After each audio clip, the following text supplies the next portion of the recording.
am sitting here trying to dodge an Artemis so I can post that we're live places. No, that's still my number. No, you're not sending notifications to my phone. Because I am in my room, we will probably have a cameo from Boo. He just heard his name and looked at me. I get to appear! Also, Yeah. my lighting is a little poor today because I took the lamp that you gave me and put it on my little table desk because I have so much reading to do. And part of the reason that like it's hard for me to read the paperbacks and stuff is because of my current like routine and stuff. I end up in my room and then my husband's asleep. So now he just has to deal with a small spotlight that like I have it pointed toward like the wall in a way, and most of my reading light actually comes from it bouncing off the wall back onto me. It's like I cannot do a shit ton of reading that way, but I can read about 100 pages, so that's all that I need. But after that, my eyes are just like, woman, you wear contacts. This is not okay. But after that, hey, Tina. Hey, RP. Hey, Eva. We are back. I don't even remember when my last stream was. I mean, my last Monday stream, because my last stream was Thursday. Yes. Yes. You playing the Artemis banjo? I know. He likes to be a banjo. Yes. Which what I don't think you guys saw, but Tina got to see, is I was sitting here trying to post that we were live, and Artemis was just like, and I'm sitting here like, trying to avoid her. Because it was just less work to do that than other things. But how the patron saint is being very persistent today. So persistent. She really is. She's been like, mother, you were gone, and then there were people. She's even been sleeping in my room the past couple nights. Like Chris and I were watching Godzilla -1, and Artemis comes in, and she like lays right here, and I even like took her in, and she's got her head right here, and I'm like, hun, and he's like, what the fuck? Oh, you're so cute. These attached to beans. Yeah, it's been a while. It's been a while since there's been a stream, so. Yeah, it's been a hot minute since there's been a Monday. Especially that I've been on. I want to say it was like mid to early May that I was last on a stream. But I'm answering a Fox question. You may continue with what you were saying. I didn't have anything else to say. Although, if we do need an intermission, I guess I can invite a certain someone over. Yes, I know. What is all this clinking? You know what it means. I'm nabbing you. Oh, you've been kidnapped. Will you grab it over here? But yeah. So how many Mondays ago? Let me see if I have it on my how about. I have mixed feelings because Godzilla -1 was one of those Godzillas that like. Oh, it's been 3 weeks since the last stream. Because for those who don't know, Godzilla movies come in one of 2 flavors. The first flavor is giant monster fights, and I really love the giant monster fights. I do feel I should point out, technically, there is there's always like human plot and things going on and stuff, but I am there for the giant monster fights. And then there's the other one that's like, this is a serious allegory of wartime trauma and things, which are like those tend to be the better quality Godzillas technically, but they make me sad. I don't like how sad This one was very much like a Survivor Get One. It was a really well done movie. Although there were many parts when Godzilla looked like, or the way that they had molded Godzilla's face reminded me so much of the Grinch. I could not take it. I was like, why is Godzilla the Grinch? But that's just the thing. We will tell you so many things about the retreat, RP. I care zero about Godzilla. I feel like I get Godzilla and King Kong mixed up. Godzilla's the lizard. King Kong's the ape. But yeah, the reason we were gone is Tina came to visit, and also we had the writing retreat. I say that because these are technically like Tina was here before and after the retreat, so. Yes, it was a retreat sandwich and Tina was the bread. Yes. Okay, you can't. You're too small to jump off the desk on your own. I have to carry you down, and your bunny wifey is looking for you. Well, so I will Eva, hold him so he can see. There he is. Was very And now important he to goes. know is that Tina has 2 bunnies. I actually have 2. One is not nearly as lenient with being picked up, so she will not be appearing on stream. But yeah, she's fluffy and white and gray, and her name is Luna. But yeah, you just saw It Boo. was a chocolate. Bro, we divided the pay for that chocolate lasagna 3 ways, and we still each paid almost $4 for it. Wait, what was this about the chocolate lasagna? Oh, you said it was a retreat sandwich, and Chris was saying it was a chocolate lasagna.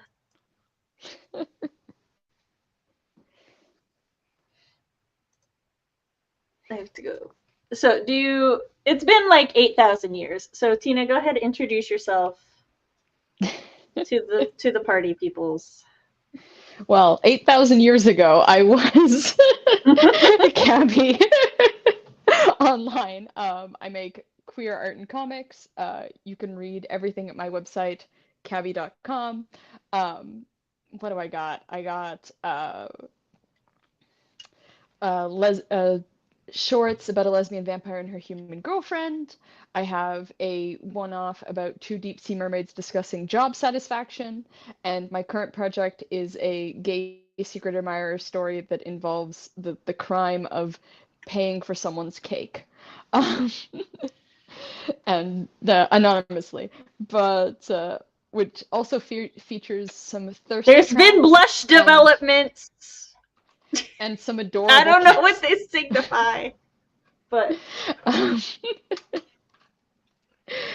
but yeah, it's a good time, and yeah, all my stuff is available to read for free online at the linkage. And I will be the link queen and post in a second. I'm not used to doing it from my phone/iPad. Yes, this is how Cabby is spelled. But that's me. Yes, that's me. Y'all should definitely, even if you read it on her website, go through and scroll through on it on Webtoons so she can get those ad views. Yeah, I mean, also commentos would be real nice, especially on the website, because it means more eyeballs on it. But yeah, any way you would like to view and comment and participate is cool with me. And you're going to dance now. I am writing Mom's Math at El Nacid on my channel. I talk about writer things, parent things, and writer-parent things. I am also a connoisseur of all things romance and fantasy, and I dabble in the horror and other genres. Along with being a mom, I am a cat mom. This was by far my neediest child, rivaling even Riju's level of needy, and Riju is currently a puppy. So that is a very high level of needy. I have Whip Wednesdays on Wednesdays. This Wednesday, CB is hosting it, and then Sam's writing work shift will be on Thursdays. And you can join us in my server. via the dollar tier of Coffee Kofi Ko-Fi. Yes, RP was so like enthused about the Give Sam money. I know, like, look, May came and everyone disappeared, and now Judas here and everyone's coming back. So May was a busy month for everybody. How was your guys' May? We're gonna go back up.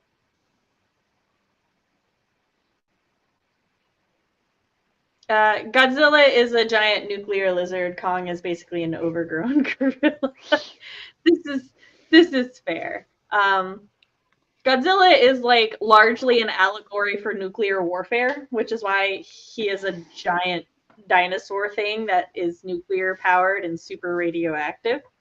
So, like I said, there's two main flavors of Godzilla, and I like both of them. One of them just makes me sad. So, and Godzilla minus one was really good. It has a happy ending, which because it is a Japanese movie, did not expect a happy ending at all. I've been mildly traumatized by Japanese live action media ever since I was a teenager. Because my friend was like, yeah, let's watch this Japanese romance. It was not a romance, it was a tragedy. They both died at the end. I was like, what? What I was lied to? And like there's a certain romanticism in Japanese media for like tragic endings and stuff. So whenever I watch Japanese media, I assume it's gonna be sad. And then except giant monster fights. Those have happy endings. But I was like, no, this is the other flavor of Godzilla, so I didn't know. But it does have a happy ending. So I recommend Godzilla minus one. It was good. Oh, also, Eva's cuddle cat brought her a bunny the other day. The cat didn't harm the bunny. It was just too little to be without its mother. So, but she fell in love with the bunny though. They joined the family cemetery, which is all pets, luckily. Oh. Then lots of links kicked and Tina yelling at RP. If you see me leaning to look at something, it's the bunnies. I mean, that's fair. The monster. Luna keeps being so cute. She was sitting there like really elegantly cleaning herself, and I was just like looking at her with her little dainty legs. I get distracted by my fur animals too all the time. So the peoples, they know. Now, the writing retreat. Everyone has been asking, so I'm gonna put clamoring. up. Yeah, the people are clamoring for it ever since Wednesday.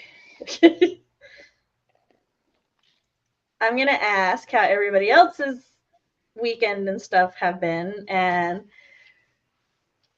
Tina, how was your writing retreat? I know goodness. you did zero the thing. There were none the comic updates.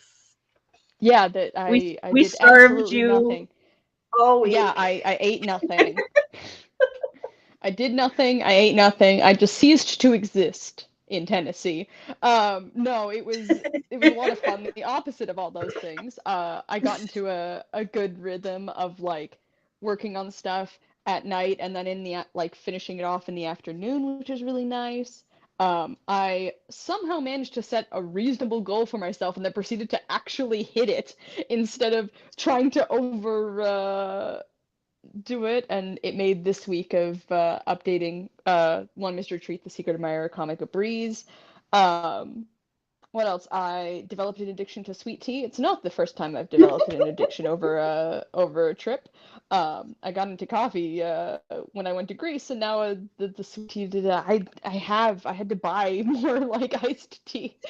That is currently in my fridge, and you will probably see the tall can, which I had just started to wean myself off of, and then we went on this retreat.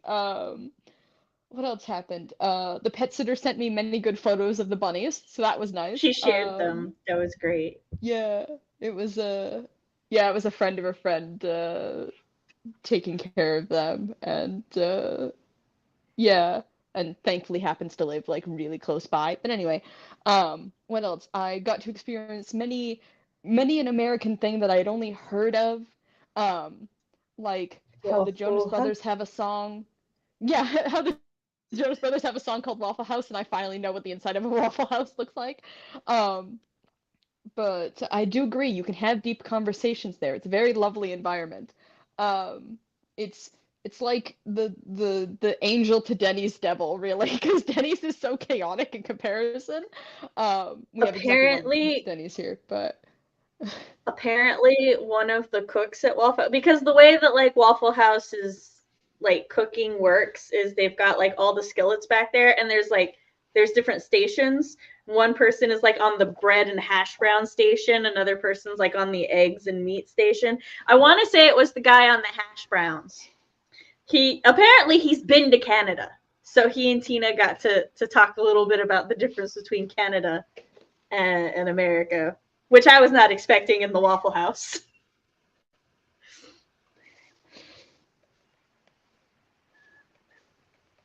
Also, we took Tina to Kentucky as well as Tennessee.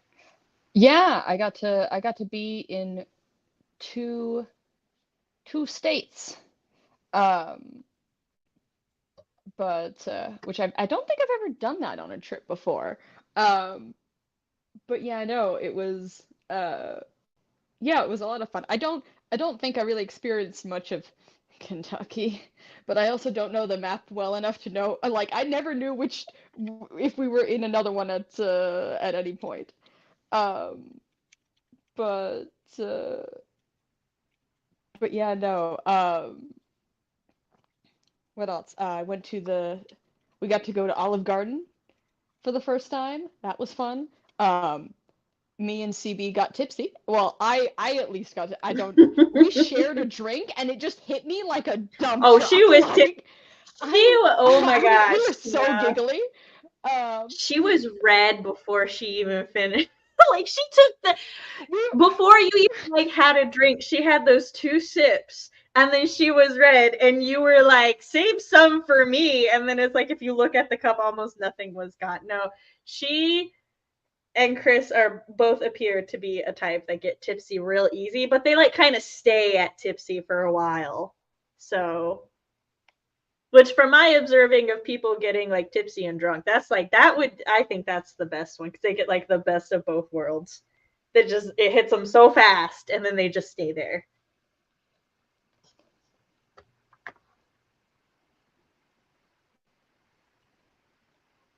While Tina's doing what she's doing. yeah, just one Bella, sec. Bella, you're good. Bella said last week has been crazy. My sister got her appendix removed on Tuesday and then got extremely bad migraine on Saturday that put her in the ER to get painkillers. She's fine now. My Mm. dance.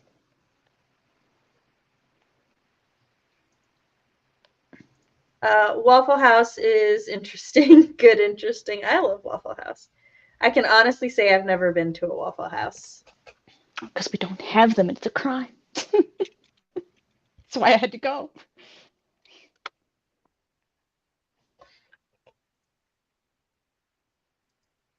Kentucky is pretty, but not staying to know it. But not staying to know it is good. I think. Panty dropper. Wait, Oh my god, I wasn't gonna bring that up in. do you want me to explain, or do you just want the chat No, I to think I'll have do more it. context? Okay, so we Waffle House is simple, simple but good. yeah, Yeah, I'm I also glad wasn't she's recovering. yeah, exactly. Yeah, it was a thing of like I assumed it would be, a breakfasty sort of place, but it had a very nice warm atmosphere, at least the location that I went to. And I love a good Yeah. breakfast place is a thing. And so I knew it would probably be something for me. But yes, the panty dropper story. Oh my God, okay. So Well, hold on. As you during the emotionally actual prepare yourself for that, Waffle House is very primarily a southern place. So, like, every Waffle House I've been to has always had that very, like, grungy southern feel to it where, like, you come in and they're just immediately treating you like you've been their family for 50 years. They, like, come up to you and they use terms of endearment and affection. They're like, what can I get you, hun? Or they're Mhm. just like super friendly and welcoming. So it's like it's not fancy, it's very simple. Food is generally really good unless you get that one bad cook on that one day. And thankfully we did not get a bad cook on one day. and like they're willing to answer any of your like. Our waitress she made a joke which I felt validated for because I make a similar joke all the time about the biscuits and gravy. She was like, "How do you like your biscuit with your liquid biscuit?" It was like, your solid flour with your liquid flour. Yeah, that's what she said. So it was great. But yeah, with the panty dropper story. Okay, so during the cabin writing retreat part of my stay, we went to this little like off the like just on the road like pulled over moonshine place, and it was a thing of I oh Sam has disappeared. I guess I'll just continue telling the story, but so we stopped by this moonshine place and they have in the back a bar with a bartender who is doing little samplies. Ah, you're back. Yeah, Who was my doing little camera just got samplies. unplugged. Where like, oh, I see. You switching back and forth. Yeah. But yeah, so it was a thing of like she gave us each like I think it was like 6 cups, and then we could pick what we wanted. We would put our cup down. She would all that good stuff, right? The thing is that I'm like, this was after the Olive Garden. No, it wasn't. Was it? No, I don't think it was after the. I think it was a different No, it night. wasn't Olive But Garden. I think the moonshine we did Friday night. yeah, I think it was early. But so it's a thing of we're trying the moonshines, and again, I'm learning like it's not that I don't have any tolerance, but it's just that I get tipsy really quick, and then it takes me a while to get properly drunk. And so Yes. it was a thing. Like UCB and Chris all had that in common, so but yeah, it was a thing of at one point we're trying this one, and I don't think I tried it. I think I tried something else, but other members of the group were trying a Gatorade flavored moonshine, like moonshine with Gatorade, I believe. And as the bartender is explaining, she's like, "Oh, they call this one the panty dropper," and I put my cup out and I go, "I have panties I can drop." I died. I laughed so hard. Phoebe laughed hard, and it was funny because I don't even remember if I laughed that hard at it, but in retrospect, you did it. That's what made it funnier, guys. Because she was just like, "I've got panties. Let's drop them." I'm just like so confident, and it was just like, "Yeah, this is just a thing." And me and CB just died. But like Tina she giggled a little and then like went on with her day. It was great. Yeah. Yeah, because it was a thing if I was wearing a dress too. I don't know what this was in reference to. Like CB afterwards, she kind of like she said that she had expected Tina to make some joke about her dropping someone's panties, and I'm like, as did I. But I like where Tina went with it even more. Yes, we all hope that your sister is like. Well, you said your sister was doing a lot better, and so we hope she continues to do better. Eva said, once upon a time, there was a smoking and non-smoking section. Oh, I remember that. My aunt used to waitress when that was a thing. There is one a few minutes from my house, but we really don't eat there. We do eat at the one near my daughter's. It's a travel and eat place for me. That's fair. Waffle House is a gadget of natural disasters. Do you mean a gate? Perhaps. It was a one-off thing. The doctor believed it was stress-induced because of the appendix. Oh, yeah, stress-induced migraines. That makes sense, yeah. And yeah, Chris did confirm that it was Friday after Huck Finn. Oh, Huck Finn's. Oh my God, I had this shrimp with this. The seasoning options was just like, one of them said Tennessee grillin', and it just said paprika, salt, pepper, herbs and spices. And I was like, hold on, I'll try it. Amazing. Okay, hold on real quick. So, as many of you know, Chris and I go to the Gatlinburg Pigeon Forge Serverfield area like at least once or twice a year, because like either for our anniversary or we took the kids there last year. It's not like a goal to go once or twice a year. We just end up there once or twice a year for various reasons. This year because of the writing retreat. And There is one place that we eat at every year. It's called Huck Finn's because they have like all you can eat catfish, and my husband fucking loves catfish, and he loves their catfish. They are a great southern restaurant. If you like want to eat some really good southern food, Huck Finn's. And yeah, so Tina like wasn't sure what to get on the menu, and so she decided to try the shrimp because it sounded like really interesting. And the way it was described, it was supposed to be like very southern. And then she like fell in love. This shrimp became her soulmate. Just, I mean, I did just tell the story. I know. She dreams of this shrimp, I swear. Um, but yeah, because it was a thing of I wasn't sure if I was gonna like the catfish, and it wasn't for me really, I mean, but I was catfish like, is a very shrimp is my fishy favorite. fish, so.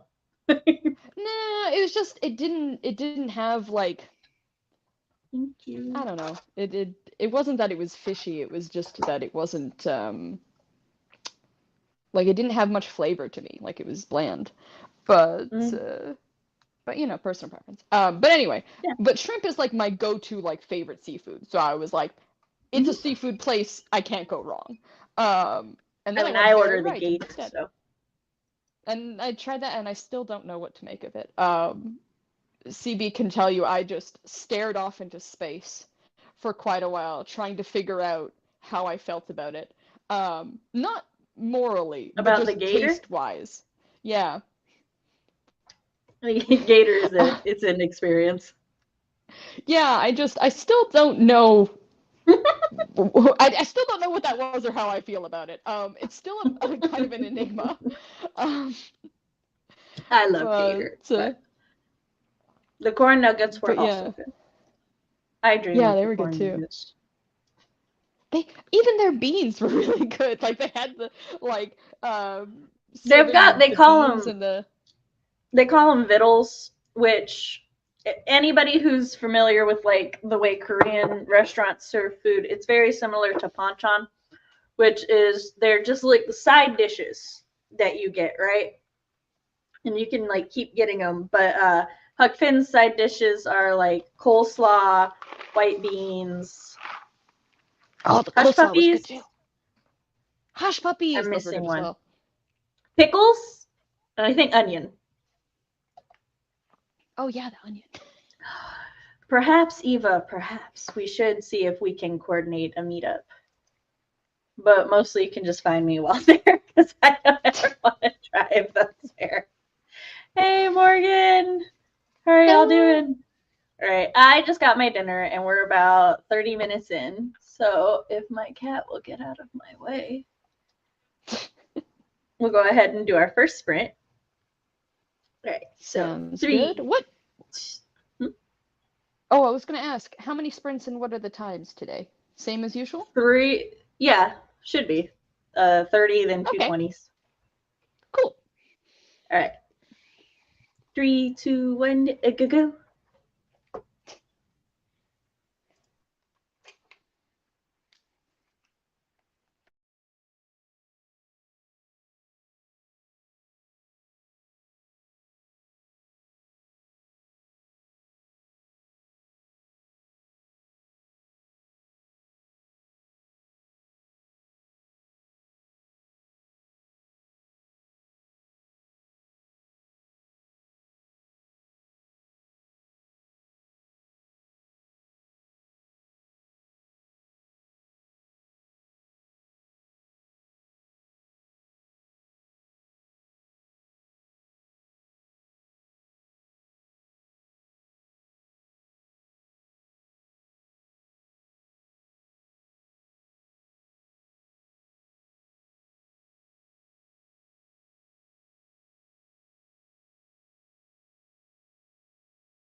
And we're back.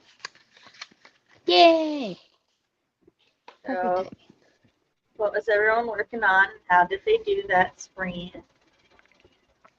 I ate my dinner, listened to a little bit more of A Court of Thorns and Roses, but I've reached my audiobook goal for the day, so now I need to reach my physical page count goal, which I read 1, 2, 3, 4, 5, 6, 7, or at 8 pages. I mostly did a bit of organizing of my phone, grabbed myself a sweet tea. You can see the can. And also did this idea that I had while I was on the airplane home from the retreat of putting an index card on the actual like ribbon of my planner, and it has all of the hours for like the art gallery, the library, my local grocery store, so that when I'm like planning my day, I can be like, oh, such and Oh, such is open, I can go, you know? that's nifty. Yeah. Yeah. Yeah, because I was very productive idea-wise on the plane. And so I have a bunch of notes on my phone that I'm trying to act on now that I have the time and I'm not currently thousands upon thousands of feet in the air. Um, That's fair. she's fine with it. She's not afraid of heights at all. It's fine. It's fine. You got home Oh yeah, safely. there's. It's all good. We Mm, wanted some more spotlight there. Um, mm. so Morgan I had to emailed pick him up. Katie to remove someone's book from your Amazon author page. I had to do that at one point as Oh, well. They were like, yeah, Sam wrote this children's book, and I'm like, I certainly did not. interesting. So I hope Goodreads fixes your series soon, quickly. That's what I wanted. I got some wine and then worked on some fencing drills with a friend. Ooh, fun. RP is still Drink and revising. stab. Yeah, drinking stat. Drink and stab. Still, that's how the Haman training works, Tina. Can't spill a drop of wine. Uh, Still revising my current whip. Got through 10 pages and refilled my drink. Nice. Bella's Everyone working on got a drinks. cross. Yes. Bella's working on a cross stitch piece, 15 by 18, I think, that will inevitably be a wedding gift for my cousin and her fiance. They're getting married on June 27th, though I don't think it'll be ready. Oh, that's still really cute, though. Like, I'm sure they'll 15 appreciate by it 18. when. That's big too. Yeah, it's Like I don't huge. think I've. Yeah. Maybe My cat first year has anniversary morphed gift. into More a time. parent. Like, I believed in you guys so much, I did this. Fox, I don't know why my audio is bad. Give me a second to make sure I'm on the right audio thing. That might be it. I don't know, my mic's on the right thing. It could just be the connection. We're having storms, so. When are we not having storms during a stream day? Oh, Kelly hasn't drunk anything yet, but drinking stabs sounds fun. It's the Haman training. Have you morphed into a parakeet? What was going on there? She just cannot She did. decide where she wants to be. She did do that to me during the writing retreat because, okay, guys, as we all know, Sam has 4 cats, and while I was staying with her, I Tina was found pretty the cheat immediately code. thrown. Well, I was pretty immediately thrown into a like like dating sim-esque game where I had to win over each of the cats. And I did it. Um, but it was a thing about one point, because Artemis does a thing where like she's a bit wary at first, but the second she's like you're okay, she is stuck to you. And so I did have at one point where I was sitting cross-legged, working on the comic on my iPad, and she perched herself on my thigh, but it was a thing of she wasn't quite able to balance, and so she dug her nails in, and I was like, oh no, you can't do that because I am a bit more than mildly allergic, and I will just in that area. So, but I did get some cute pictures of her trying. Yeah, But yeah, and it was I normally have some fuzzy pants or like a big fuzzy blanket on my legs so she can put her little claws in to like stay balanced in mhm, her weirdness. yeah. It was a fun thing too of because yeah, I stayed in one of the children's rooms, and it was a thing of Freyr kept going into the bed expecting the children like the child to join him, and then having me instead and not knowing what to do about it. There was several times where he jumped into the bed and immediately jumped down while I was in it. Um, but it was a thing of when he was in the bed, because He's it would like, be like, that's I would not the get up. child. Yeah, I would get up, I would go downstairs, and then I would go back upstairs to get changed, out of my pajamas, and he would be sitting in the bed staring, like, what? You're not the child. I expected the child. But at that Who are point, you? I was able to like just gently offer him my hand to sniff and then pet him. And then he was like, okay, you're okay. I think I'm okay You're with like, this. And then as that long as cycle the would repeat. child is alive, Um, he's very but it protective was really of the sweet. children. They're all so good. They're such good kitties. Just And I did burrow. not win. I did not need to win over Arrows. He is just a love bug.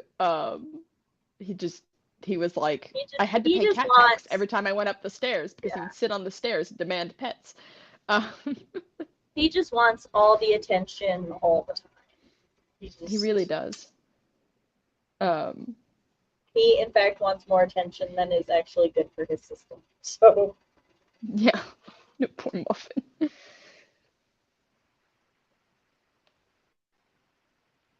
are we good now? Have you decided this is where you want to be? Is it cozy enough for you?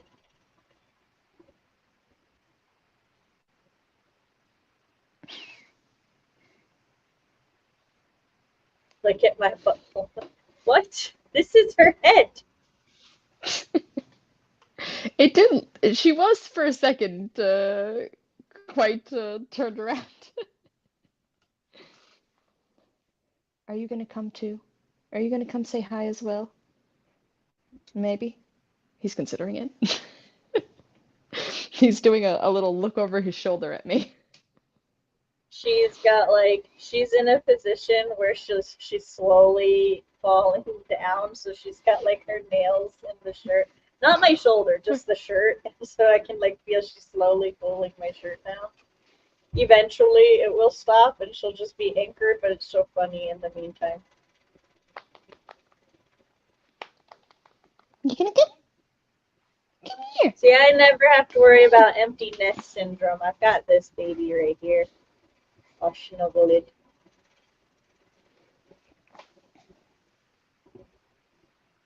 It's a fuzzy baby snuggle day on Yep. screen Do you guys have because we any were questions about the writing retreat? Like, does the chat have things that they yeah. want to know Well, about Max our wants all the adventure? stories. So if there are any more stories, the hot tub freaked us out initially a little bit. Freak out might be too strong a term, but I don't know another term that's lesser because like I don't know, the hot tub was set up in a very like clever way in my opinion. It was like it was on the Oh, bottom balcony and it was like over the side of a cliff. And so every time somebody got in, a bunch of water would slush out, but then like it kept itself filled no matter how many people were in or out. So but like every time somebody got in, all the water would go out and we'd be like, oh god. I mean, you guys, I did. Yes, I say we as like there were multiple of us, but I don't remember the specifics of who. But it was lovely though. Oh, it was so nice and warm. I miss having uh like such easy access to a hot tub. I wish I could have stayed in there longer, but I had a migraine and I can't stay in hot tubs for even though it was not a really hot temperature. It was a really nice temperature, but still I can only stay in hot tubs for so long before it starts messing with my head. Hmm. It was 2 weekends ago. It was the technically the writing retreat aspect was the 31st through the 2nd. Hmm. Though everyone but Matt was there early because Matt Yeah. drove himself and everyone else flew in, and then we drove them.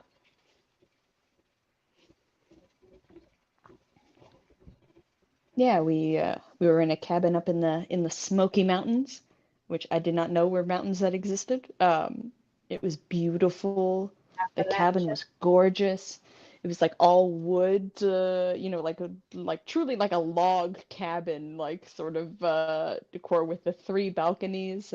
No backyard because it was just right on the cliff.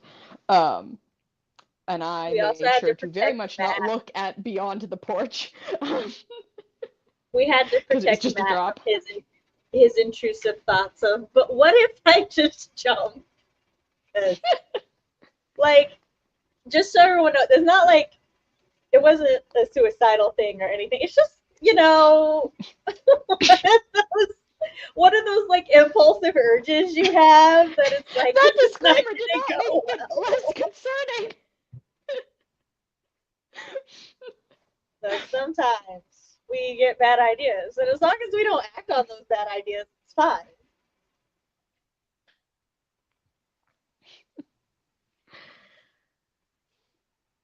But yeah,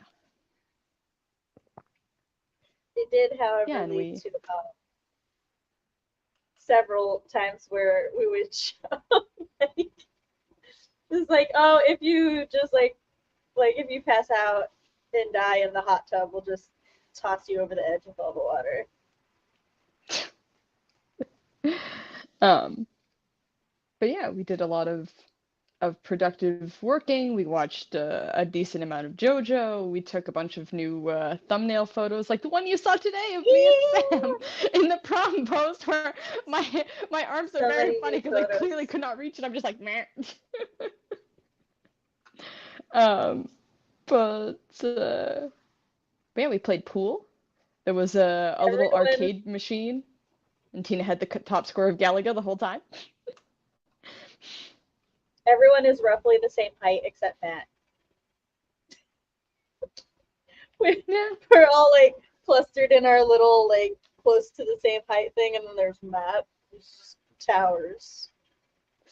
string bean that one. String bean. He is.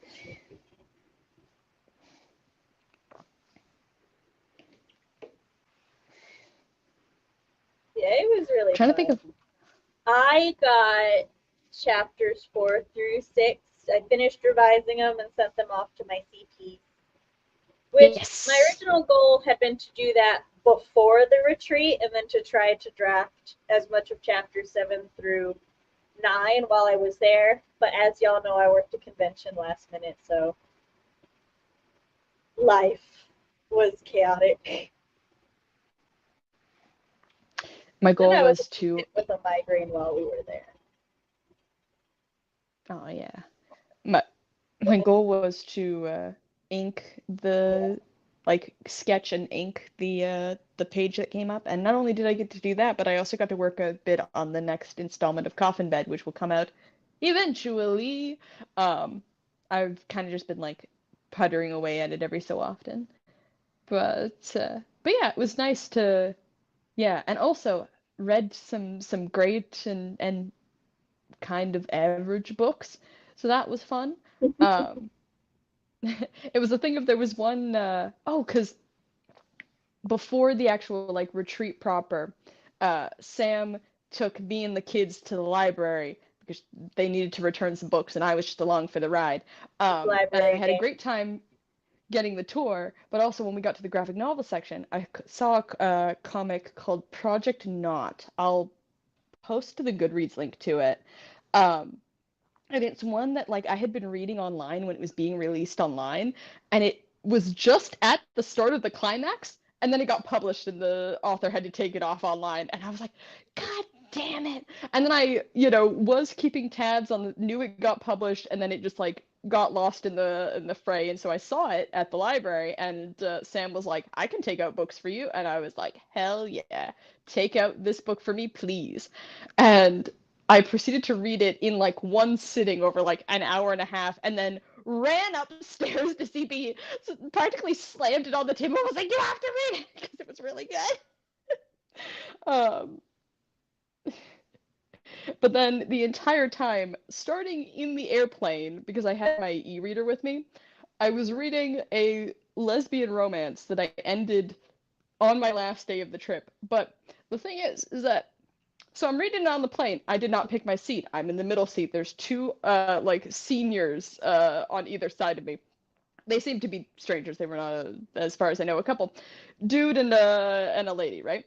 And it was the thing of the dude. I kept accidentally reading his emails over his shoulder because his font was really big, and he returned the favor with my e-reader, book, which was fine, because at first I was just reading like, some poem, like a poem collection that I like didn't really, vibe with, and then a, sort of like thrillery book that ended up trying to turn into Divergent, and I was like, blah. But then the lesbian romance I was reading, I did not realize was actually like not explicit, but like in scenes, but like made reference to things. So I flip the page, I have it resting on the like in front of seat holder, and the first thing I see on that page in big letters, because it was the start of the chapter, his penis, and I immediately grabbed my e-reader and pulled it to my chest. because it was a book about a like um a pansexual woman who is trying to get revenge on her male ex by dating his crush. But she also keeps making reference to the fact that he was good in bed, and she's upset that he was so good in bed. And she's pretty heavy-handed about it. And so, but I did not know this reading in the summary when I was in the beginning on the airplane. Um, I don't know what it is. Also, hi, Raph, it's been so long. I have Raphael came started in, many I other think, work. around the time you said you saw his penis. She was reading a Oh, book on it a was according to flight the on book. I her didn't see any tube. penis. Oh, yeah. So, like she saw the words his penis in like really big text and had to quickly grab it so that those around her did not know what salacious thing she was reading. Yeah.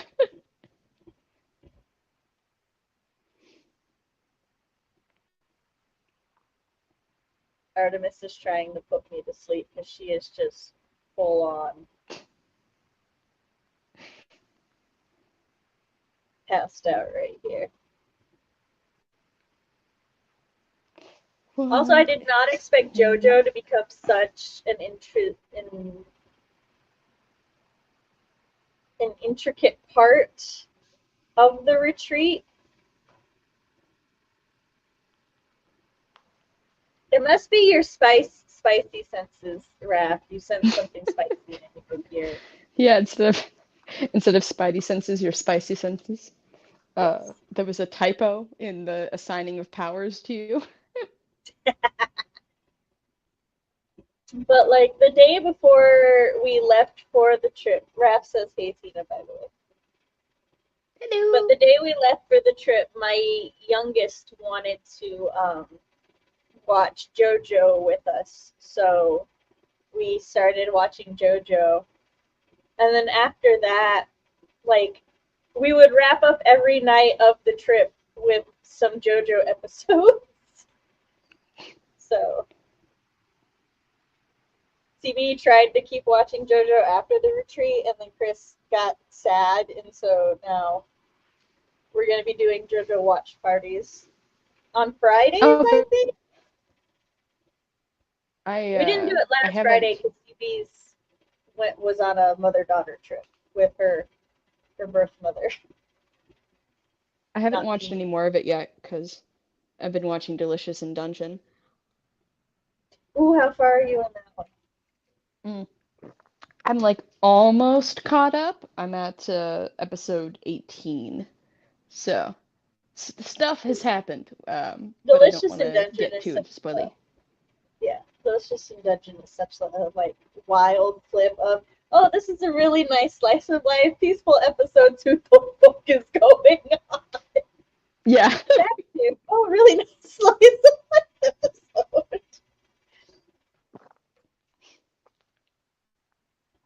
Years of '90s anime, thankfully, prepared me for that. So hmm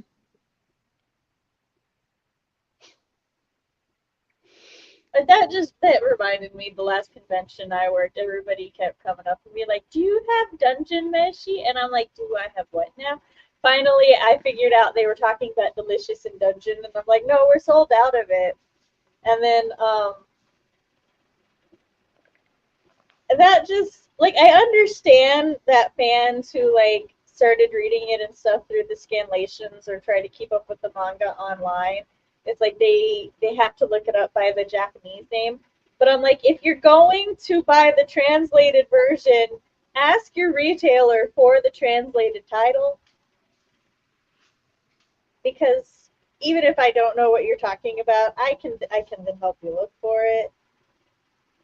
I also got very confused a couple times when people would like they would describe a manga or a comic they were looking up and then at some point they go, "Yeah, I don't even know if it's actually been translated and published in English yet. I just figured that I'd ask." And I'm like, "Why didn't we lead with that?" Because I'm sitting here just like, "Oh, that's just what I haven't heard of yet." It's like, no, it's because that one hasn't been translated yet. I Yeah. watched Delicious in Dungeon, but could only get 2, 3 episodes in. The type of humor wasn't really my thing. I mean, that's fair. I, however, would kill for Senshi, and poor Marcel needs a vacation. I I had yesterday where I was watching it and it was a thing of like I was just sitting in my room drawing and as I'm watching I feel myself slowly and slowly getting more hungry. But I didn't really have because I came back from vacation and I don't really have anything like quick and easy in the fridge anymore. I've eaten up all my easy options. And so I can feel myself getting hungry and I'm like I don't really. I'm just gonna watch another episode because I don't really want to cook. And then there's a scene in the midst of me watching where Senshi gives this big speech about uh not just eating to eat, like because you're hungry. And I sat there and I paused it and I was like, fine. And I went and made rice. Fine, Senshi. Like I got nagged by the show. But it has gotten me thinking about like more like um food things I can try out though because I am very much someone who like I'm not super into cooking unless it's me like mixing up things and trying new things. That's when I get like really passionate about it. Um so I'm trying to figure out currently there's a type of Greek spinach rice and I think I've found out how I can make it in the rice cooker. It's not traditionally made in the rice cooker, but I like using the rice cooker rather than making rice in a pot. Um, and so I'm like, maybe I can master it. We shall see.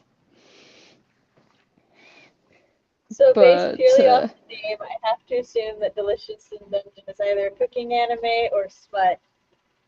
These are fair assumptions on your part. Um, Yeah, I'll go ahead. I'll explain it. So, Delicious in Dungeon is kind of a D&D inspired slash themed adventure cooking show.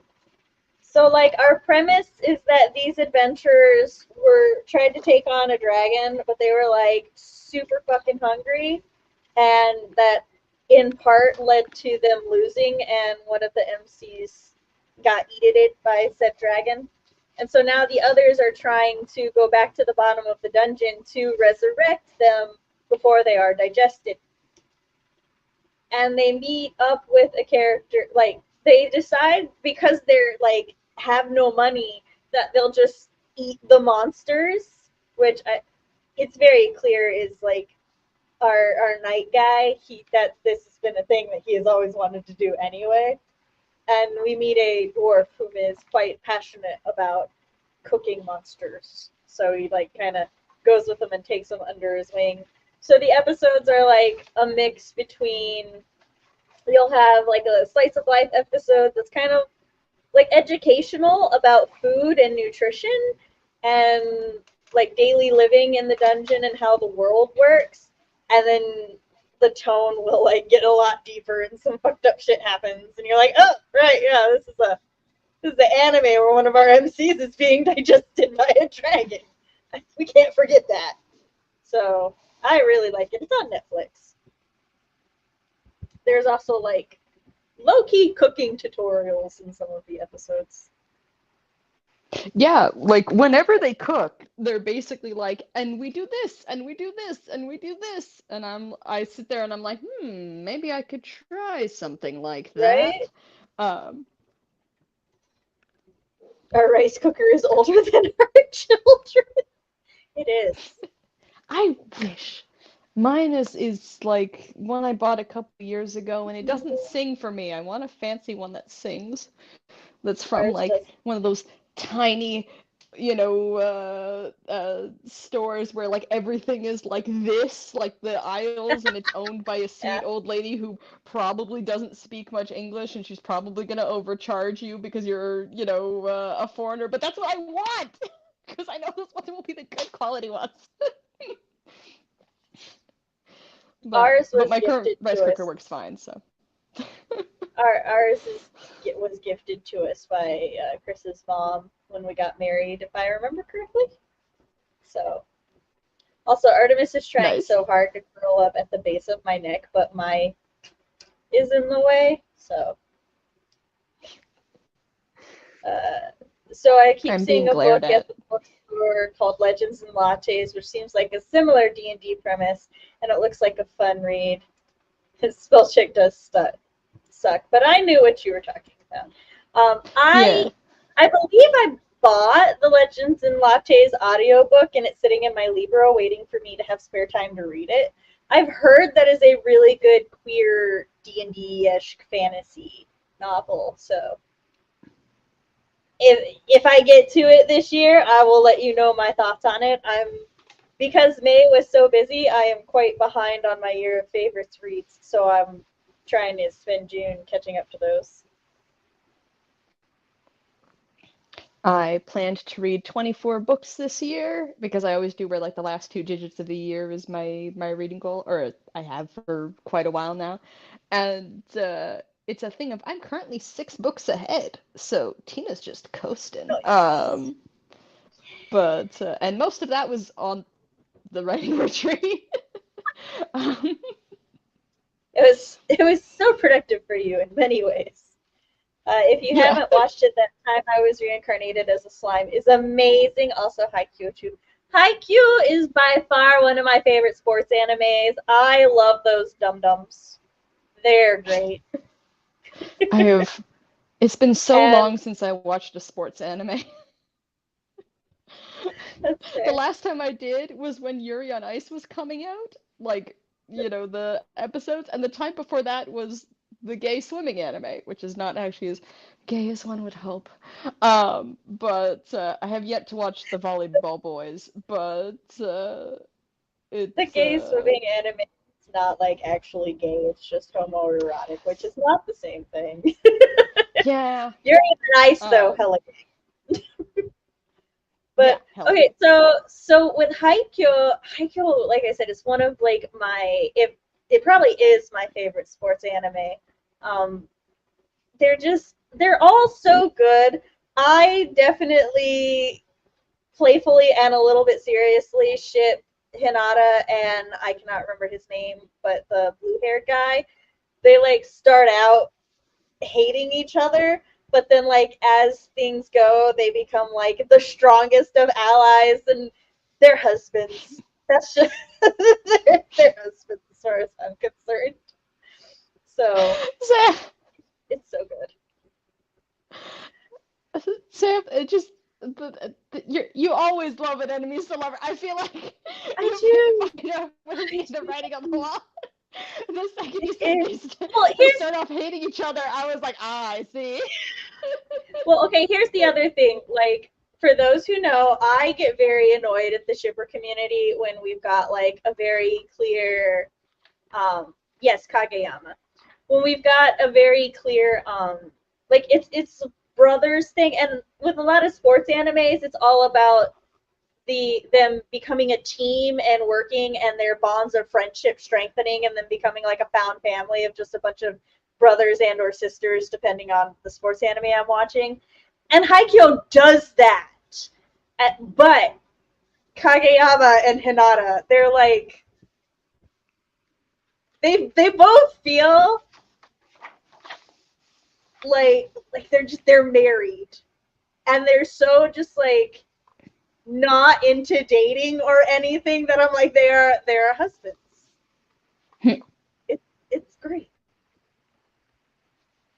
Um, I adored Legends and Lattes. I've heard nothing but good things about it.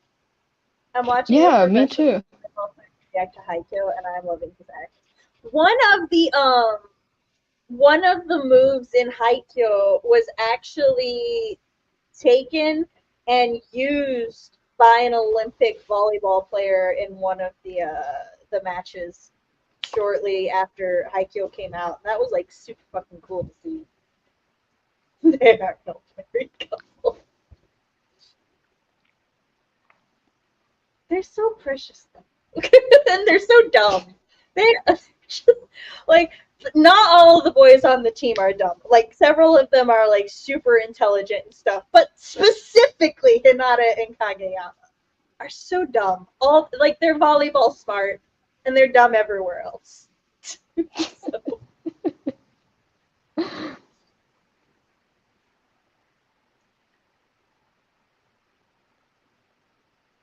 So, like part of their thing is that like Kageyama is a very technically good volleyball player and Hinata is like an intuitive volleyball player. Well, like at first Kage he like really doesn't respect him and stuff because he's like you're sloppy, you got no technique, you don't know how to do any of the things. But then like he realizes that no matter like where he aims the shot or one of them I forget which one it is, but one of them like can aim the shot and the other one will always be there to spike it. And it like there's this trust that builds between these two because they're like they will always cover each other and always have each other's back, and I'm just over here being the biggest simp going oh, the bond, it's amazing. Yeah, I said Hinata's volleyball dumb. Oh no, I see what you mean. he's he's dumb at everything, including volleyball.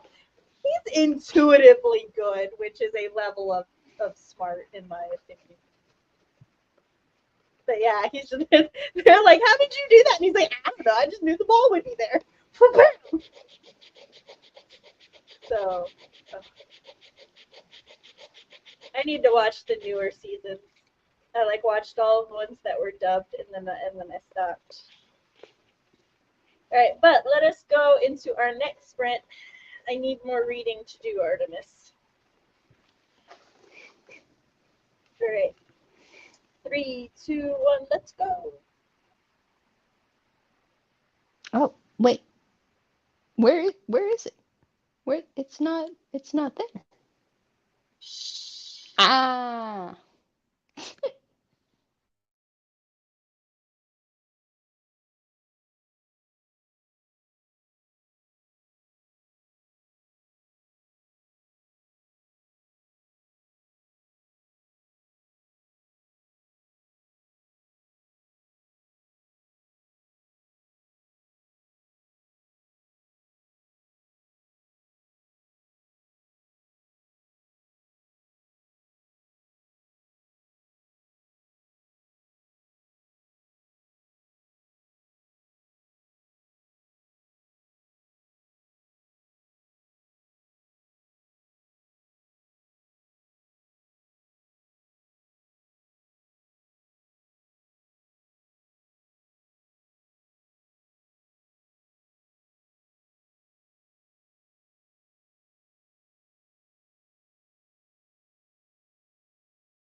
And we're back. Whoopee! I read pages, maybe 8. I don't know. I'm on page 124 now, and I'm trying to get to 206. So Mm.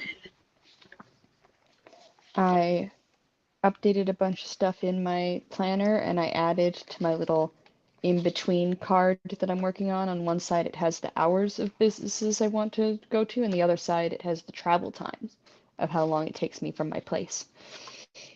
nice. Yeah, I think even just writing down this stuff is going to be really handy, you know? Yeah,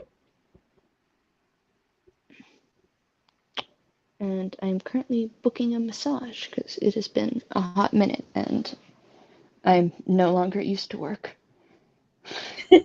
that's fair. Yeah, I think tomorrow I'm going to start trying to go on my morning walks again. It has been a hot ass minute since I have done that, and I really need to get back into those. So, Mm. how did chat do? Yes, Chet, how did you do? That's the one.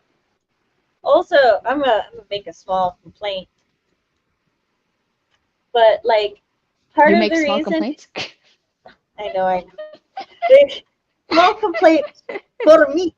All right, so part of the reason it's taking me so long to read like the pages on this book, and I just realized it while I was sitting here trying to do it, like because I've only physically been reading this book in my room with like most of the lights off and the wall light, right? So I thought that maybe the wall light just like wasn't the best light to read it with. But no, I mean, I'm sure that contributes to it, but also I don't know if the book is so old that the ink is fading. I don't think that's the case though because of the color of the pages. Because like generally the pages change color before ink does. I think this was just like the ink used to print this book is an off black, but it's like more gray, while the page like is also a very white instead of a brown. So I think it's just really hard for me to see the words, like the contrast between the words and the page is just not strong enough for mine Hmm. eyes without like direct light. So Yeah. that's a problem. And I don't know if that's like a regular reader problem or if it's just because I'm dyslexic. So, but also like whoever designed the cover of this book, like you can see it contrasted on camera really well, but in person, this blue and this purple is like not different enough for my poor eyes to try to read it. Mm. So whoever designed this book just hates me specifically. They said this woman right here who's gonna try to read this book, fuck her. But I it is had a really where good story and it's worth it. So I'm gonna do it. I'm gonna read it. I had where when I was in summer camp as a preteen, it was like um, it was uh, a school that was out for the summer, and then we were using their dorms, and so they had just like one big room of bunk beds, and it just so happened that I had claimed. Well, actually, I can't remember if I did this on purpose. I think I might have actually done this on purpose, but I claimed the top bunk that was right underneath the exit sign. Because it was a thing of the exit sign was beside the door and this bed was Yeah. beside the door, so it was just like right there. And so I spent a lot of that trip because I had insomnia as a kid, just like reading in bed because the exit light was Yeah, yeah. providing me with the That's reading the light. light right there. Except I had this one book. I might still have it actually. That, or maybe I don't. I'll have to check my collection. That's about like silly, like stupid, like criminal attempts. And the thing is that the book is printed in white, black, and red, and some of the stories were printed in a dark red, but red on white, so I couldn't read them with the exit sign light. That's And I like one remember of sitting those. there being like, damn, it's like a secret code. Yeah, I was gonna say it's like one of those secret code things where you put Yeah, the colored filter over the word so that only specific words show up. yeah, exactly. Only the whole story is the Yeah. disappearing part. But yeah. Bella spent that spring eating dinner and reading Haikyuu fan fiction. Fair enough. I assume inspired by the conversation. RP revised the last 5 pages of chapter 7 and got chapter 8 put into the app I used to edit. Nice. Hell yeah. Get in there, get in there. I want to draft, but I can't actually draft because when I pull up the draft, my brain just goes, "You have 5 paperback, or you have 5 physical books from the library that you need to finish," and I'm like, "I do." So I think we go to the library this weekend. So like my goal is to get as many of them done this weekend as much as possible. But I will be drafting Whip Wednesday because I'm not allowed to do anything except draft on Whip. Well, work on Save Her Soul on Whip Wednesday. So I know, Artemis. I know you're so excited about this. Her head just went really alert real quick, so she's in goblin mode. I Oh. don't know. I'll see if she keeps the shape. No, her ears went forward. Whenever like she becomes alert and her ears go back, she reminds me of these very specific illustrations of goblins I saw in like a myth book before. So I'm always like, she goes goblin mode. Yeah. Some cats look like bats when they do that. You look like a goblin. And like it's kind of funny because after like I saw that and I started calling her Goblin Kitty, I then read this book where cat familiar, was it a book or a show? Either way, there was this thing where it's like which familiars are just goblins that take animal form. And I was like, oh yeah, that is the thing. And now I'm just like, is that what it is? Are you my familiar? But you're really a goblin. My goblin kitty. Boo just does a thing where he'll look at me over his shoulder. But he also does a thing where if he's upset at me, like if he thinks I was about to give him treats and I did not give him treats, how dare I? Uh, he's now looking at me because I I said know the I magic was word about a to couple say times. if Eddie's looking at you. Um, he's Here's the and the word. ears are Like, like woo because he knows. But maybe I'll get it now. He'll do a thing where like he'll come up to me, right, to expect it, and if I don't give what he'll turn around and he does that thing where like people kind of do where they'll do like he does that where he'll look at me and then look away and he'll just sit there like for ages. And no matter if you try to get his attention, he won't turn around. Regent does that when she's been kicked off the bed and she doesn't understand why. She just knows we kicked her off the bed and now she's upset. Yeah, you are a passive aggressive little fool, aren't you? He's still looking at me. You said the word so many times. Why aren't you getting them? I have been giving them. Yeah, there you go. He he came running over and then he turned around. Him and Luna collided with each other and then proceeded to run around in circles in their excitement. Forgot. I do not have bunnies. I have miniature race cars. Oh.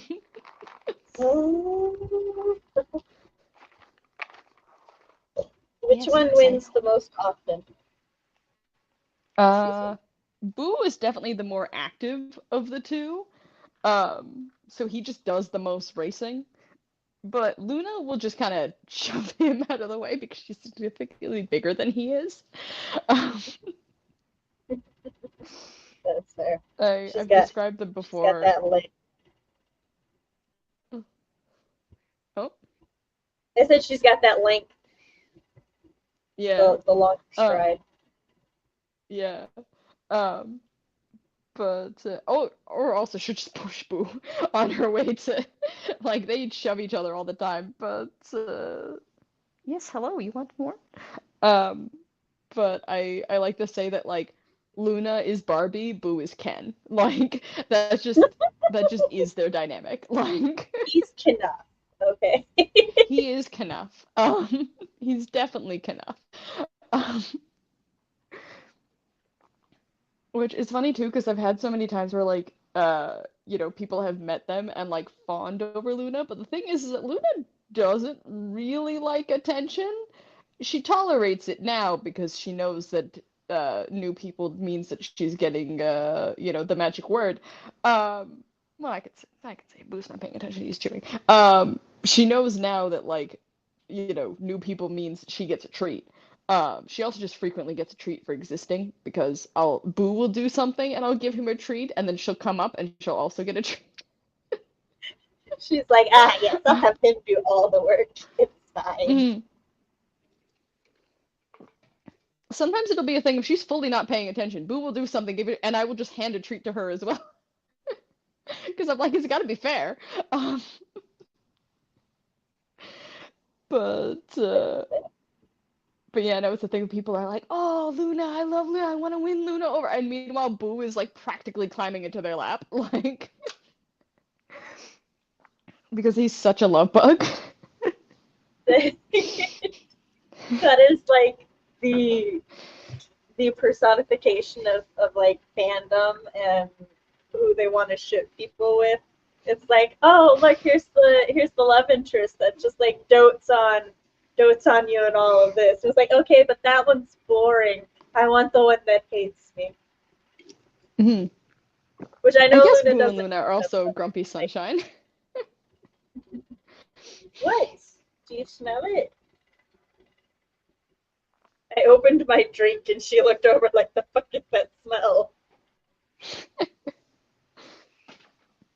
Boo What was was very your much interested in me pulling the tab of the iced tea, which I don't think he's ever heard that sound before. You coming over because you heard your name? Here you go again. Here he is. Here's the Boo babe. the boo? Don't stick your paw in my shirt this time. He occasionally does where when he wants to go down, he will like squirm around, but he keeps doing on stream where he'll stick his paw in my shirt, like to hang on, and then when I go to let him go, he's caught in my shirt. Um, but I imagine if you rewind on the on the VOD, you would be able to see. Oh, So you're not fussy. Yeah. He's just kind of a black blob on camera until his ears perk up. I want the one who hates me. That's why I love Sukashima. That's fair. Um, so right now, the two books that I am reading. Well, first of all, let me give y'all the list of books that I have read in June.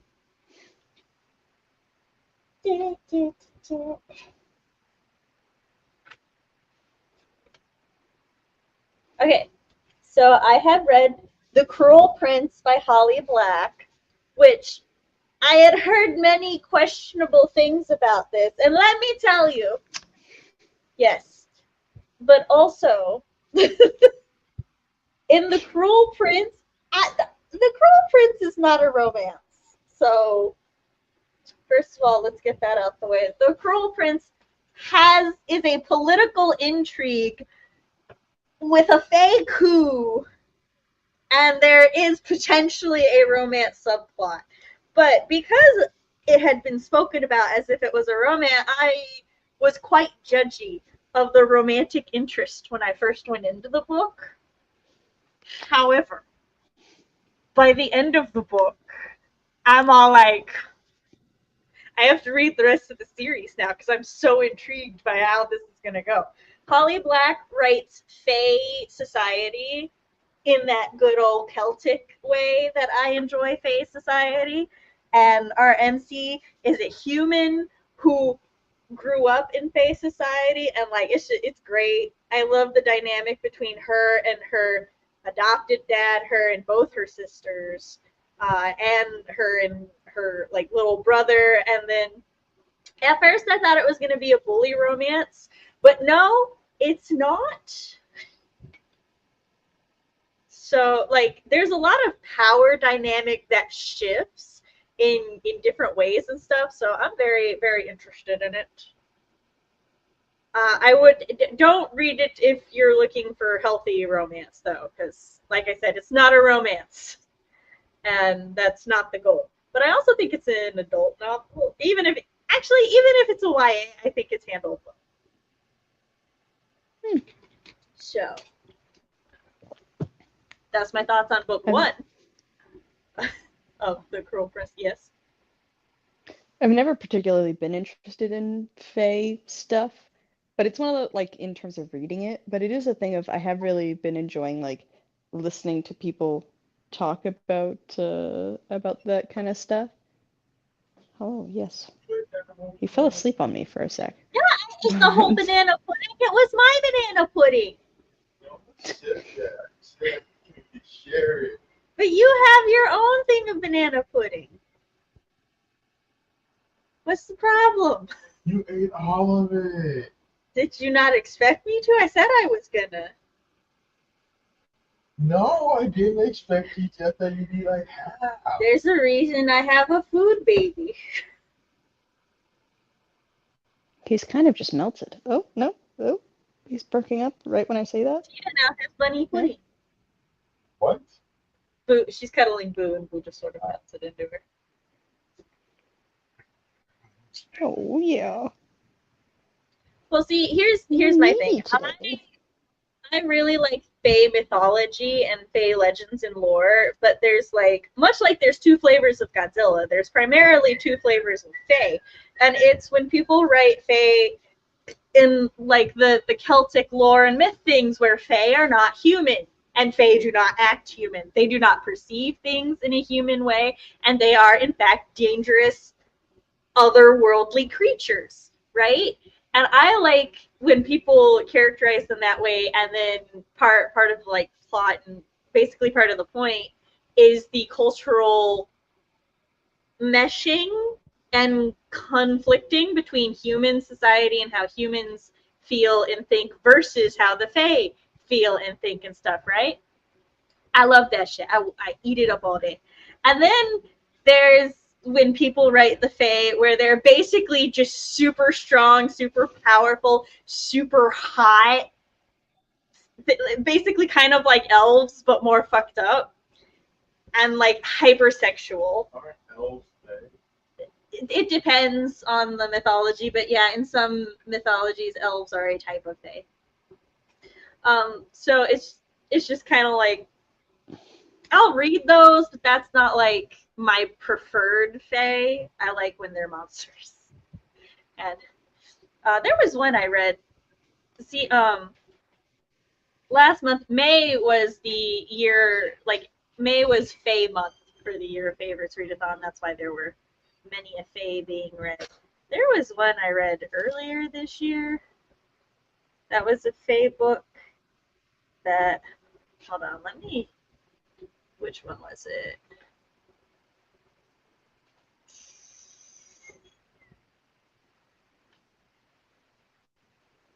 An Enchantment of Ravens, which was really good.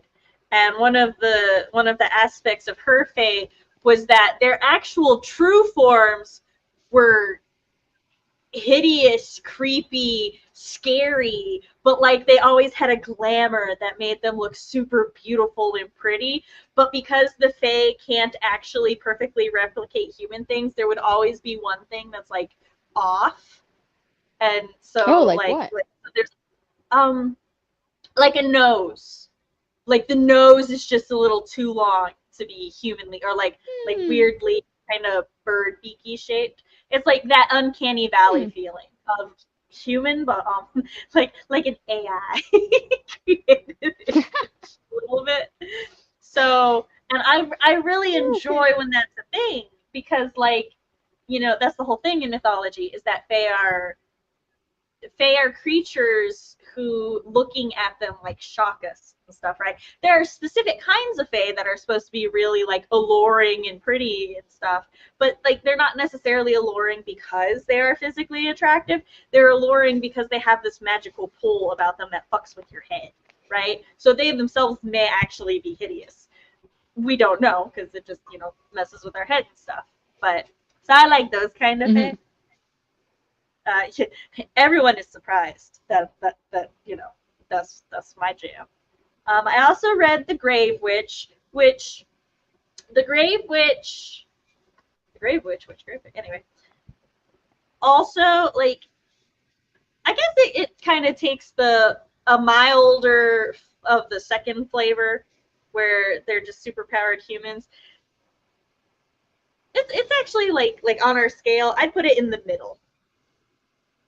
So, and it didn't, like, the Fae were more in the background until toward the end of the book, but like the lore and stuff, that was still really good. I'm gonna read the rest of that series too, because we've got magical lady detective and her various romantic entanglements while also trying to save the world and blood magic. And these are all Sam's jams. I read The Maze Runner for the Nostalgia Train Book Club. I technically read it late, but I committed to reading it, so I read it. I will be finishing that series too, which dystopians typically are not my jam, but I really like how that one is written. Also, I vaguely recall watching the Maze Runner movie, and I love the main actor, so I wanted to rewatch the movie. I finally finished 28 Questions, which I have been trying to read and finish since February. I will be donating my copy to the library. It was an interesting read. I do not regret reading it, but I am not super into it. Ooh, bunny pictures! He was holding my hand while he was sitting on my lap here, but then the second I took that picture, you guys probably saw it on stream.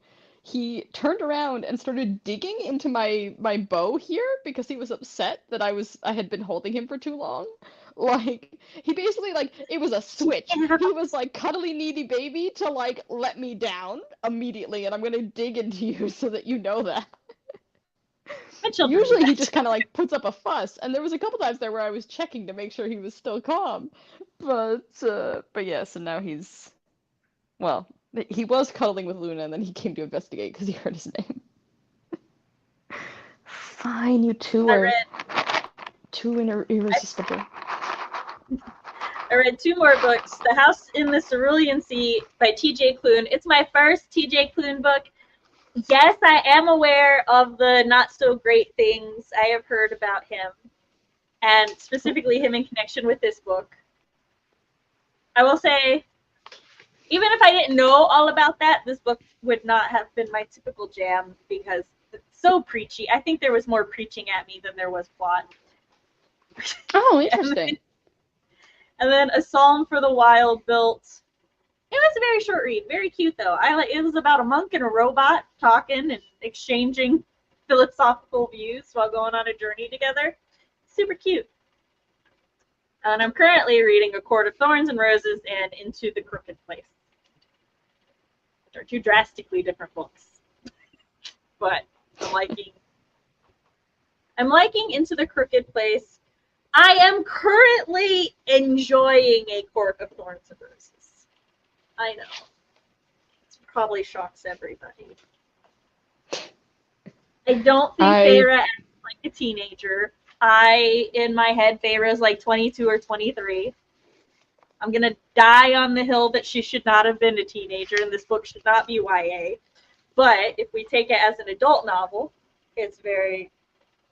Sarah J. Maas actually not a terrible writer. I withhold this judgment for her sex scenes because from from what I know, the majority of complaints about her skills of writing, like technically, are that she writes terrible sex scenes. So we will see. No one's had sex yet. I adore the way that people talk about her books. Like that is So do the thing I. for me. Like I love I had where when I worked nights and I just had like hours upon hours of sort of like mindless work because I'd gotten to the point where my work like I could do it in my sleep basically. And so I would put on just like hours upon hours of video essays and things and I had for like a good, I want to say just in a single shift, I watched like, I want to say like 7 hours worth of Carrie can read going through Yeah, like the series. I've watched so many like videos of A Court of Thorns and Roses and Sarah J. Maas's other stuff that I'm just like,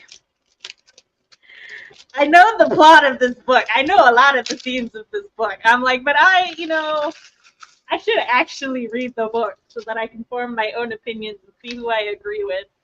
And I can see why people are pissed at the second book.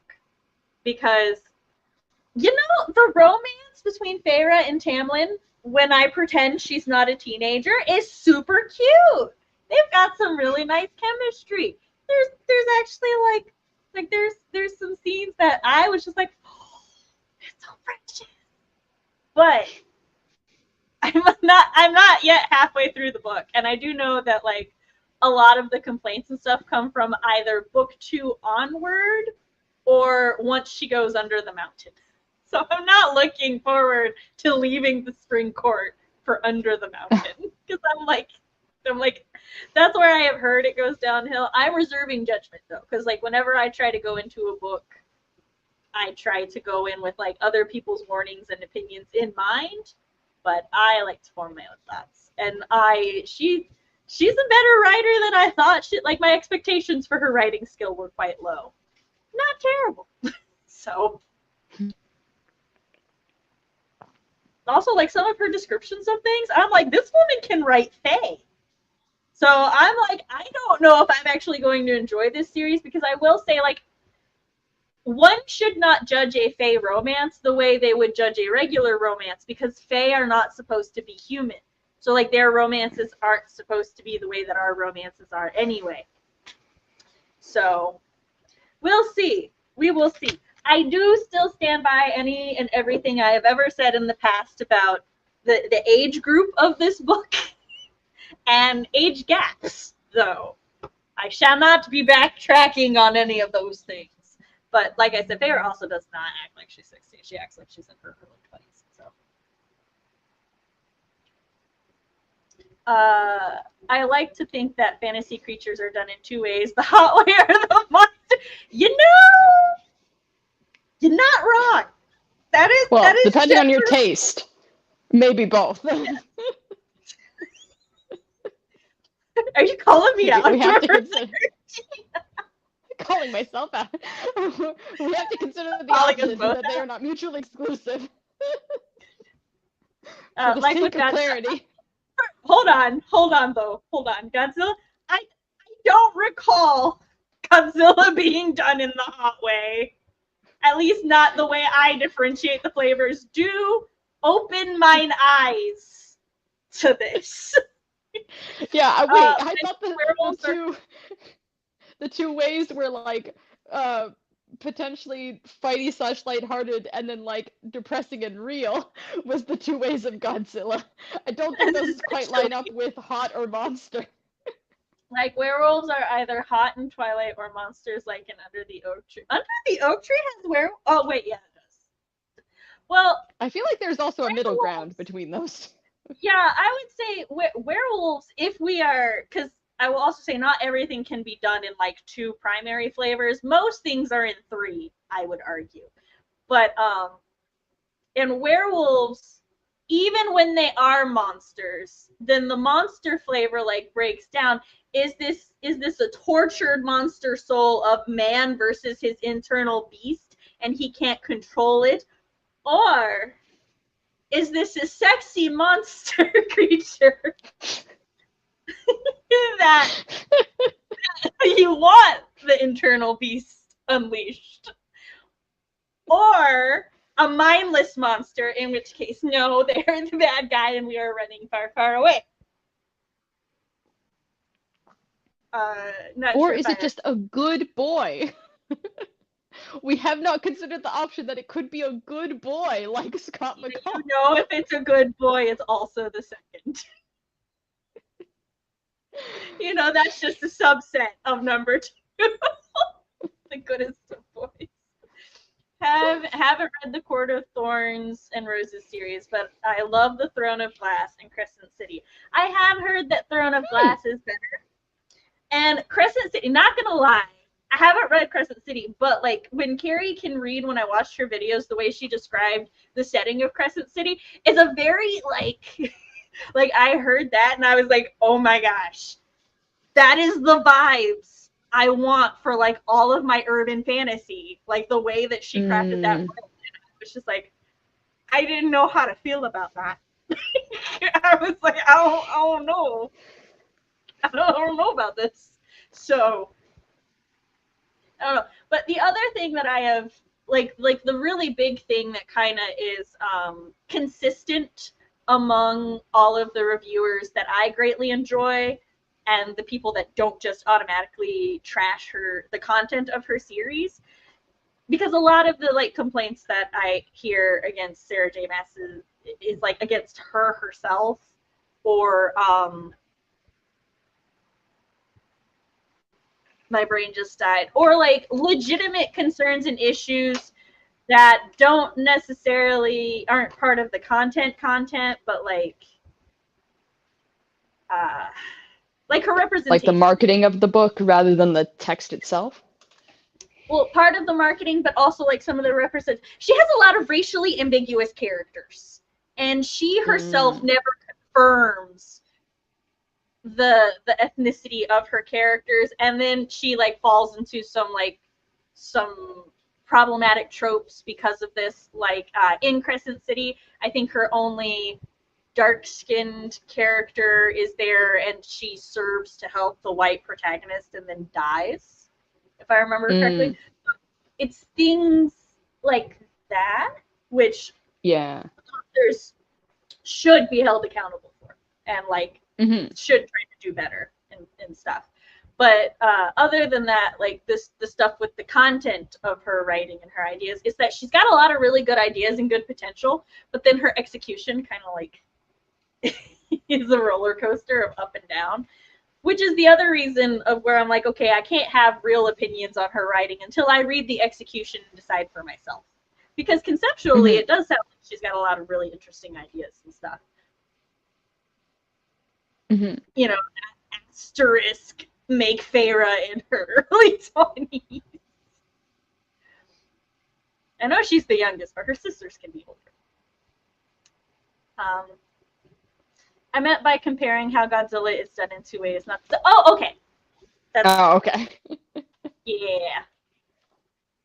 Sorry, I was in. I don't know if I was in more. I mean, there must be people out there who find Godzilla hot, and good for them.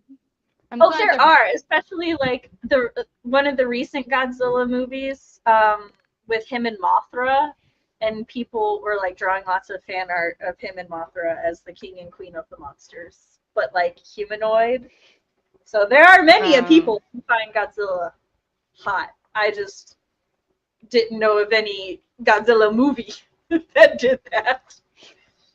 And like I said, in Godzilla -1, I love the way they designed Godzilla. It's just at certain angles, it reminded me of the way they did the Grinch's costuming, and I could not take the monster seriously at that point. I'm like, he can shoot a nuclear beam and destroy like my state, but he looks like the Grinch. Also, I've never seen a Godzilla walk with such straight posture. And so he walked with his arms like this. And I'm just like, I can't.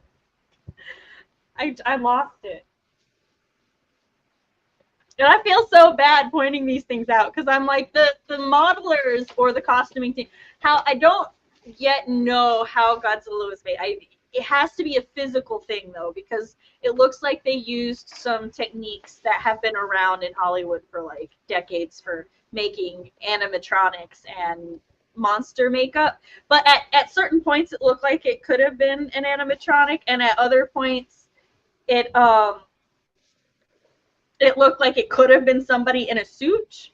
But either they did a great job. Godzilla looks amazing. I just can't get over the Grinch part of it. Raphael had a brief attraction to Godzilla. Grape says coming out of lurking to ask you to point me to this Godzilla Mothra fan art. I mean, Good for you. It's my command, Grape. My sister used to Wait, send maybe a lot. you should do No, a I little can't. bit of gatekeep girl boss and only put it in the Sam's realm. No, I shan't do that to Grape. Godzilla Mothra fan art. I want to point out that I really, really love the fandom in general. So in that movie, King Ghidorah is like a Hydra with 3 heads, and the heads' names are Ichni and San, which is 1, 2, and 3 in Japanese. But like when we were watching the movie, I was like, why is that one head so dumb? He got like King Ghidorah clearly has like the heads have different personalities, and I love whoever animated them because like you can tell their personalities, and the one just looks so dumb. And I wasn't the only one who noticed this. The entirety of fandom did. And they named him Kevin. His name isn't Son anymore. It's Kevin. And he is so silly, so dumb. We love Kevin.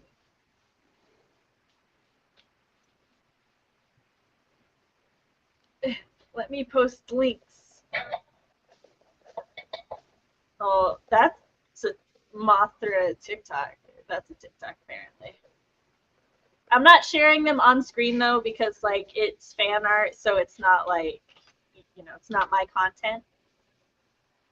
But I will share links to the sources, and then you guys can go look there. Yay, crediting artists. Sending links. I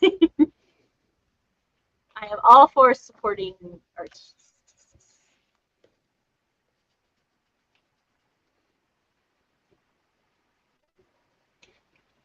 And like, fear not, my monster lovers. There are also cutesy arts of them as a moth and lizard thing bumping schnozzes and being lovey-dovey. I do love how like most of the Mothra art she's in like kimonos.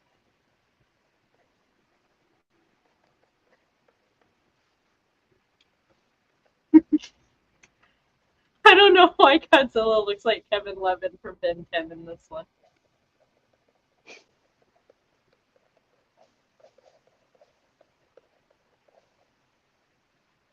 But I have provided much of the fan art, and really just like Google Godzilla Mothra fan art. There's so much of it, so much good art. But we must go to our final sprint of the night. Dun dun More dun. reading to do. All right, you want to count us down, Tina? 3, 2, 1.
Hello, we're back.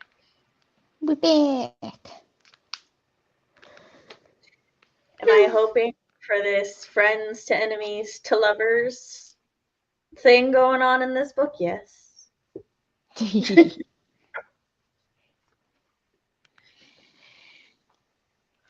It's just it's so good. It goes between 4 different people's perspectives at the moment. I say at the moment because like at first it was just the one character and then it was the two. And then the third POV came in at chapter 6, and I don't think the fourth one came in until 8 or 9. So I'm like, there might be another. Who knows? Mhm. When we went to Karim's point of view, like the other characters had at least been mentioned, but then we get to Karim's point of view, and she's like very Moxie-esque in her open, like she's in a fight, and she like fights in this illegal arena thing. Moxie's is very legal. It's on the up and up, but it wasn't originally in my original idea. So there's that. And I'm sitting here and I'm like reading it, and she's like, she's thinking of this other woman, and I'm all like, this is a little too close to home right now. So they are drastically different, but I'm calling her the Moxie-esque character too, because she's the muscle of the group, and she's like the body. So I'm like, I love her already. But yeah, so we've got a lot of different repping. And I'm loving it. Yeah. That's nice. My current read is a self-help book about managing your personal knowledge systems, so not as exciting as his stuff. But it is a thing of like I've followed the guy on YouTube for a hot minute, and I was like, I have the book. Why don't I just read the book? That's fair. And I kept having where I would start the book and I would have to stop because I would get an idea about something. And it was not even based on anything that was said, just him being like, in the intro, here's what we're gonna do. Me already knowing, like, from the YouTube, like, what his system is, being like, damn, I have an idea, I have to write it down. But, Nice. I'm trying to suss yeah. if this is a series or not. I don't know. So are you finding it informative and helpful? Not quite yet. Helpful, yes. Informative, not so much, because I haven't really gotten through the intro yet, and it's fair enough. like that part is stuff I already know, and but it is helpful in that I keep getting ideas for things while reading. But honestly, yeah. if books like that are helpful, that's so much more important to me than them being informative, because sometimes like information that you already know repackaged in a different way can be super helpful. Can be more helpful than like new information, depending on the information. Yeah, So I think. hold on real quick. I'm sorry that you're not feeling super great, Jess, and that you got here like toward the end. But we are glad to see you for the little bit of time that we do. And RP got 7 pages into chapter 8 now, on page 154 of 215 overall. Sweet. Hell yeah. It's quite a ways too. It is. But yeah, This it's a is his thing of revision too, I think. the what revision? Sorry, his final round of self-revisions. Hell yeah, RP. Hell yeah. But yeah, with this, it's funny you say that because like the whole point of this book is like teaching you the skills to organize the information that you take in. So it's a thing of I keep getting ideas, but part of me wanting to read the book is to like actually like get more in depth about actually sorting through them and having more like efficient systems in place. But to do that because I do a lot of shuffling of things like from this place and to this place and to this place and to this place, and I need to sort of set conditions for that kind of thing. And I think this book will help. I do want to, for everybody still here, show off my very comfortable. What shirt? Oh, How well can you see you it? gotta scooch a bit to your left. There you go. I just grabbed a comfy shirt, and then I realized which one it was. Yeah, Sam and I designed shirts together for the retreat, and then I wore mine to the Olive Garden and basically immediately got tomato sauce on it that won't come out. Yay! I was about to say we all wore ours to the Olive Garden, but then you added that last part. I was like, oh. I got a gray shirt because I know if I buy white things, they'll get stained.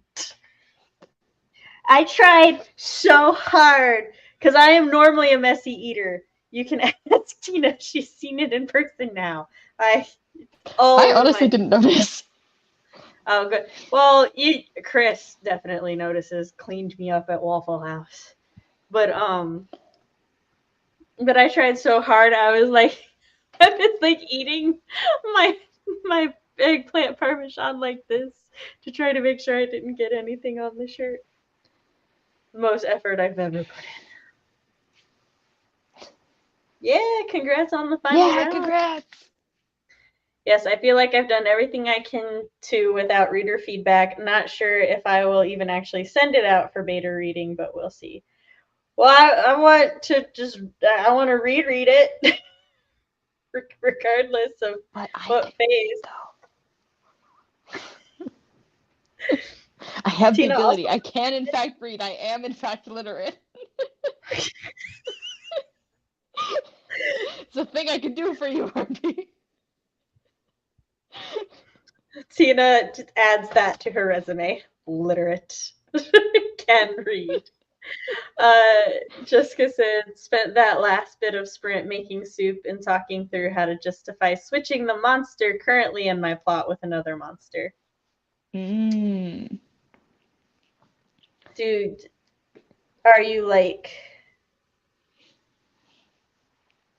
Do you like the new monster more and that's why you're trying to figure out how to justify it? Or are you like attached to the old monster?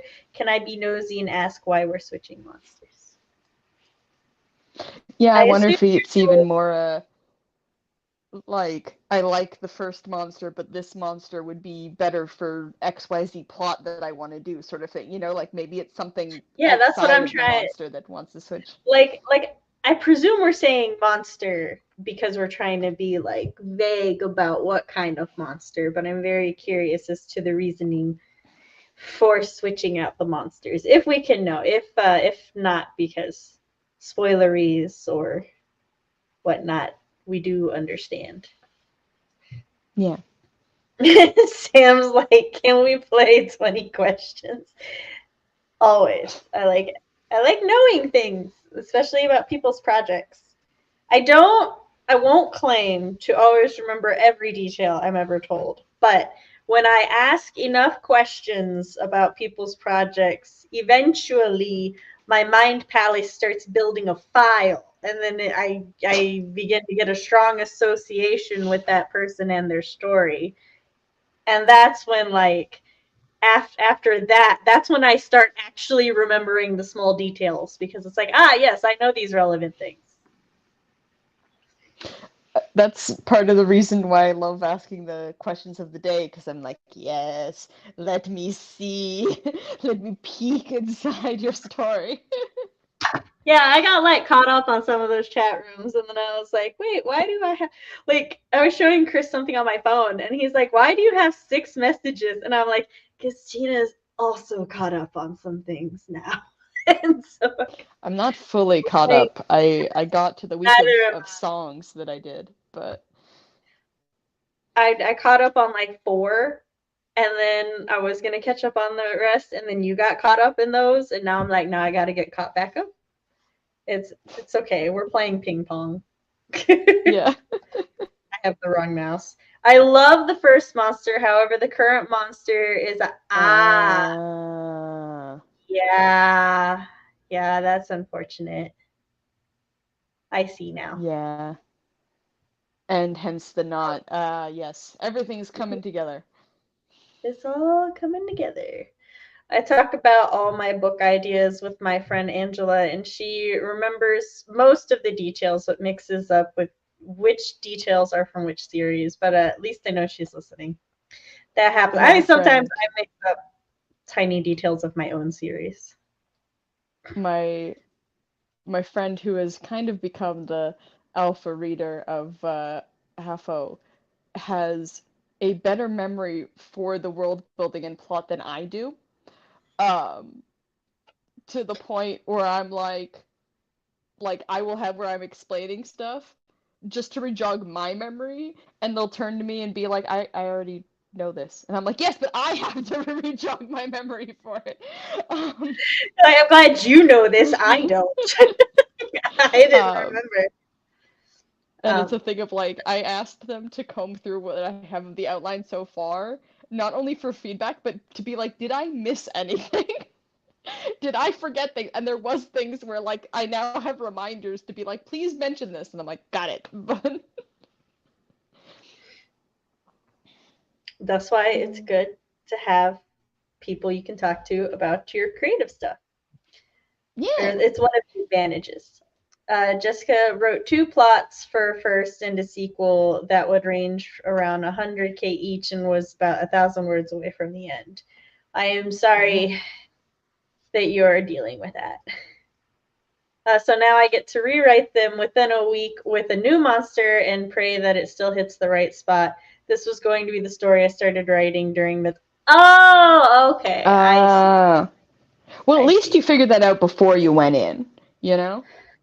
Okay, so the monster that Jessica appreciatively separated the dots with Mm-hmm. is a creature that several native tribes have spoken up against people using in horror stories and stories in general because essentially it is part of a religion that is still alive and going strong today, and even like speaking about it or mentioning its name is believed to summon it or to give it strength.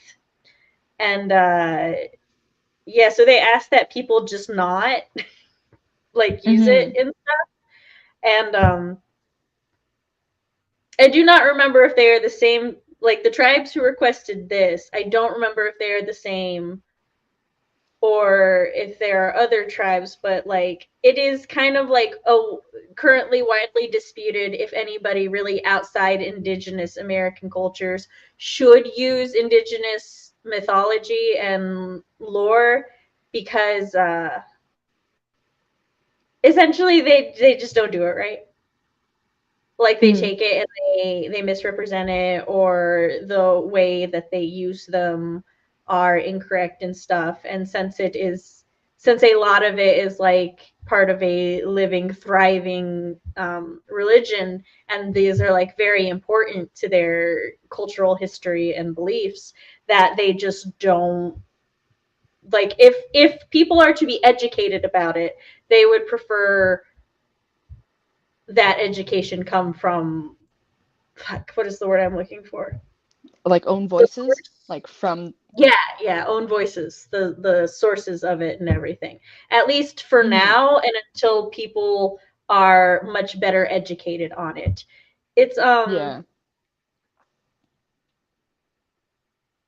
it is not a one-to-one, but for me, I feel that it's very similar with how I get very upset about Tolkien dwarves being the default for dwarf because he essentially took Nordic dwarves and created an entirely new thing, but people Mm-hmm. will always think of, and like whenever I'll bring that up, and it almost never fails that at least one person will be like, "Oh, but I like Tolkien dwarves," and I'm like, "I'm not saying I hate Tolkien dwarves.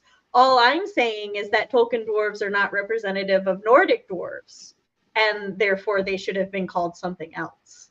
Because I like Tolkien dwarves too; they're great, but they're not Mm-hmm. they're not like they're not my ancestral dwarves. So I think also part of it too is that like, you know, native cultures have had their like stories and culture like misrepresented in media for so long, right? And it's just only recently that people are really starting to like reflect on that and how it wasn't okay. And so it is understandable for these communities to be like, hey, we don't really trust you guys to handle this. Yeah. Can you please not, you know? Um, yeah.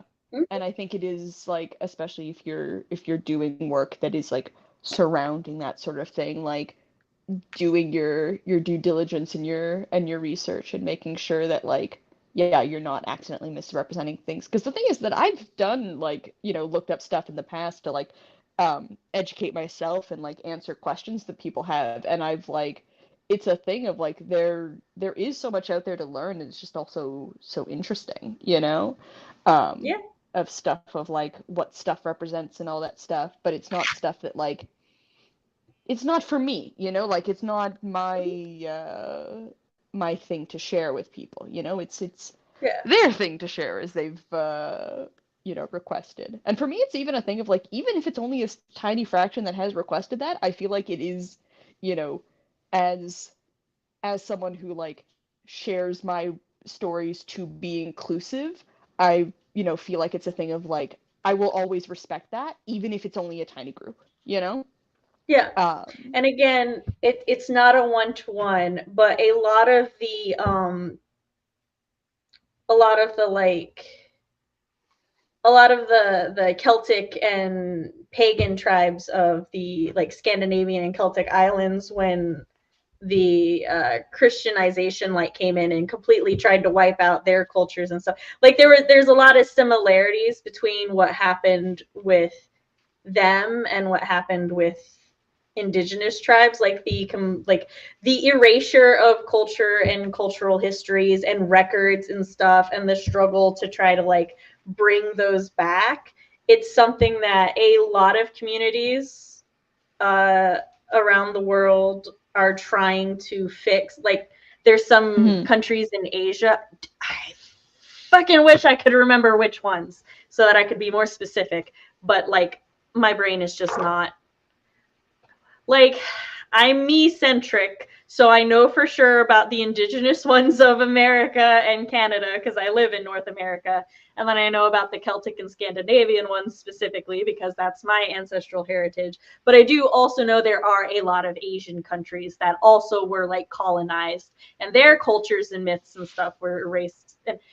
And also Central and Mesoamerica, like so many indigenous Mayan tribes are just gone. And so yeah, it's Mhm. a thing where if you're using lore or myths or stuff from other like a lot of these cultures, a lot of the religions, they're not actually gone. There are people who practice Mhm. them today and stuff, and that's one of that's one of the things that they're trying to be vocal and that like I'm trying to also help like spread the word and stuff is that they're here, they're speaking, they're loud, they have opinions. So Mhm. Obilla said also I feel like I need to become friends with Tina's friends because I'm working on chapter 5 and I've already forgotten about the things in chapter 4. Tina's got some great friends. Not only oh yeah, this is Great Fry also brings Mhm. good point. They were Yeah. actively erased. They weren't allowed to tell their own stories for generations, so why should others get to? Yeah, Yeah, that's the thing that's too. a really Is big like thing too. a lot of pieces of their culture were like actively banned and made illegal, Um, Mhm. but yeah. Yeah, it's just There it's one of was those things to this consider, is like you know. a side note that's like related, but not. There's a Predator movie that was made recently that which tribe? I cannot remember which tribe, but I remember hearing about this. the movie was actually done like in that tribe's language.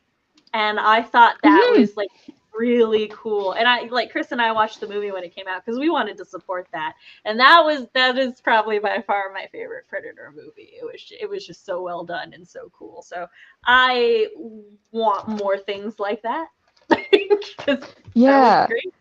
And they should get the chance to make more things like that. Jessica said, yeah, I just wish somebody would have told me like a month ago when I started plotting it. I feel upset mostly because I feel like I wasted time on writing so much only to have to rewrite it all. No, I get it. And, you know, I'm glad that somebody like did tell you and talk to you about it. And to me, it seems as if you're taking it really well. You're just kind of like upset at having to redo your work. And that's valid. You did. I know that you were like really excited and you were working on it and stuff. And I'm honestly, I'm happy to hear that you're changing it anyway, because I know quite a few people who would just stick to it. But yeah, like it shows that you have a lot of like care and consideration like for your and readers respect. and also the culture that you know that you have, accidentally I want to say interfered with, but that's not maybe the right phrase. The But culture it you is were also a thing inspired too by. of like, yeah, it is also a thing too of like that time isn't necessarily like a complete waste, right? Like you still got, improved your writing skill, like, and it's a thing of like, hopefully, because I don't know the kind of and how much you will have to redo, but hopefully it's not a thing of like having to start completely from scratch, right? And even if you had to erase every word, you still have the now new The experience. experience of having written, like, so it's one of those things where like it fucking sucks, but it's also like it's the right move and you're going into it, bigger and better than before, just by having already done something. Also, this is like That was my mini TED talk. again, this is like asterisk and stuff just because like it reminded me of. So with House in the Cerulean Sea, the not so good things that I had heard about TJ Klune was actually in like a lot of them were in relation to House in the Cerulean Sea, which is this book about like it's basically, if you know the plot of X-Men, where we've got like a super special orphanage academy where monster children are basically right. Like one of them is literally the Antichrist, although you're not allowed to call him the Antichrist. That's a no-no, but that's what he is, I guess. And all that, and like the main character is a caseworker who's sent to this orphanage to make sure that the orphanage is okay and everything. And if the orphanage isn't okay, then the orphans in the orphanage are then sent to government schools, right? Where they're like taught and taken care of. And I'm like, this is one of those things where I'm like, I'm already suspending a little bit of, because I don't know how that logics, but here we are. And so the book itself, if I had not known anything previously to going into the book, then I personally, there's so many times when the characters sit around just talking about how we shouldn't judge people before we get to know them, and how like there's this whole nurture versus nature thing where it's, oh, if you're told that you're bad your whole life, are you actually bad? Or like, people can't be more than just, or if you tell somebody that they are a monster, then they will be a monster because that's all that they've ever known, right? And that like basically we can cure prejudice and conflict with kindness and understanding, and definitely not super phoenix powers, which is how one of the riots was stopped. But it's kind of a cute read, but I don't like being preached at as much as the book preached at me. However, the reason that TJ Klune got a lot of upset about this book is because he said it was inspired by the 60s swoop in Canada, which for those who don't know what the 60s swoop in Canada is, oh my gosh, Tina, my brain is kind of so I may need your help. know what it I is. think because I think Uh, I was the one who told you about this, and no, the thing is that I could have sworn we had a conversation we might have had a about conversation, why. but I've known about the 60 swoop No, no, since I was no, in high school. not about the 60 suit, but like Oh, about the TJ TJ Klune? Klune in relation to. Yeah, yeah, yeah. I Oh, think I I watched was the reads the with one who mentioned. Rachel, so that's probably why we had a convo about it. But But go ahead. yeah, no, it's a thing of. So yeah, TJ Klune came on fire for both that and like it being he sort of like very casually in an interview said that like when asked like what were your inspirations were like, oh yeah, I was inspired by the 60s swoop and reservation schools. And the 60s scoop was this sort of horrific, well, sort of definitely It was horrific horrific. practice. Yeah, I said sort of. I was trying It's to clarify something else, and then I said horrific, and I was like, no, yeah, no, I no, got you. definitely horrific. They It was this practice basically that the police would government, do. well, the government was trying to assimilate and erase indigenous culture. So they would take like the children of indigenous people and force them into public schools where they would be like they were not allowed to speak their native language. They could only speak English, and they weren't allowed to do anything cultural at all. The same thing happened in the United States. I think ours is called the Lost Generation. I could be misremembering, but yeah. So he's basically his book inspired that, and a lot of people got upset because he's like, the children in your book are literal like monsters. They're like not human. They're like one of them Mm-hmm. is this slime sludge thing. Another one is the Antichrist. Mm-hmm. One is a gnome, and like all this stuff. And they're like, you can't just like that's not okay. Indigenous people already have a really big thing with Mm-hmm. being humanized in media, right? Mm-hmm. And then there's also the thing of like hold on, I was like, the way it's like kindness and stuff, like misunderstanding and fear isn't why all of that happened. And Mm-hmm. like, oh my gosh, there was something else I was gonna say and it flew. Yeah, basically, uh, he said that he was inspired by like events that were horrific and still are affecting people today. That like even Voices. if you were, maybe you should have just kept quiet about it. You know, Maybe like you should have just uh, not said anything. yeah, Because because like the other if thing you was had, then like he made he made such a big deal ish about it. Like, I'm not saying he went out and did a tour thing, but he was also like he was so inspired by the 60 scoop, and he wanted to give voice to those who couldn't speak up for themselves and stuff. And it's like, but they can. But and they are. they are like you could just promote their voices. Like, Mm-hmm. what? And then around the time this book came out was around the time they started finding the children's bodies in those schools, right? Mm-hmm. And he didn't say anything. He didn't Yeah. like upload uplift any voices.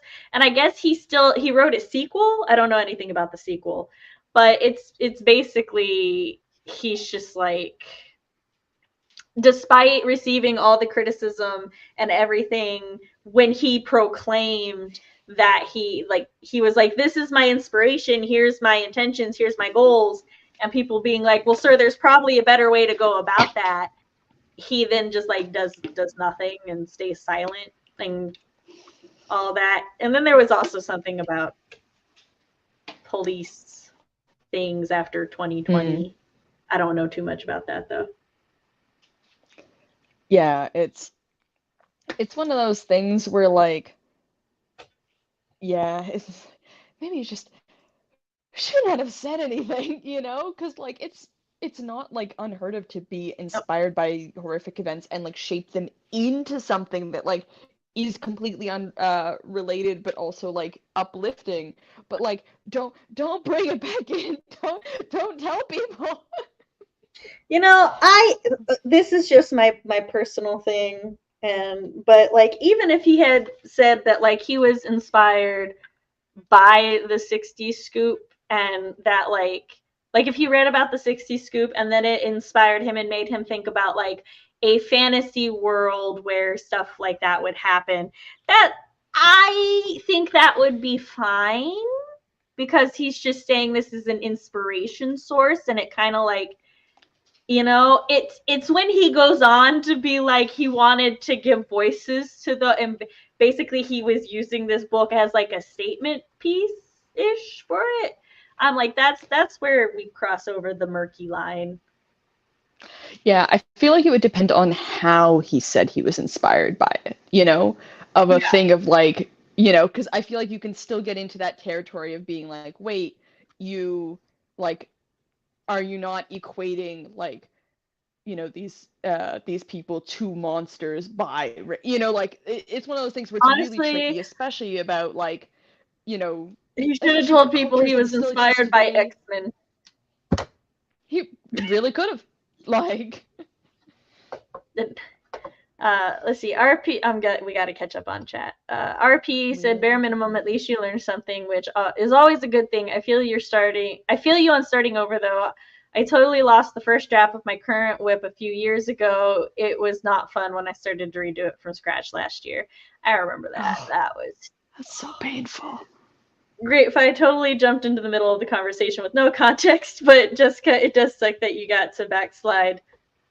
You've got to backslide on the progress you made, but it might not be as difficult of a switch. Do you have another monster in mind, or could you create one on the fly? I am all for creating up new monsters and stuff. I'm looking up some French monsters because the ritual that curses the Garou family to be monsters comes from France, though the way it does is like stealing it from people who stole it from other people. Like the origin isn't really super clear in this case beyond I stole it from the King's Court magicians. Is your Garou family related to wolves at all? Because the Rougarou is like a French version of werewolves. I was like, wait, I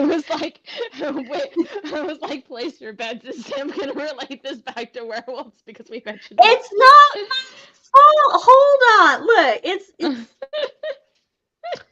Rougarou. I know, I'm just teasing. I'm gonna show you how it's spelled.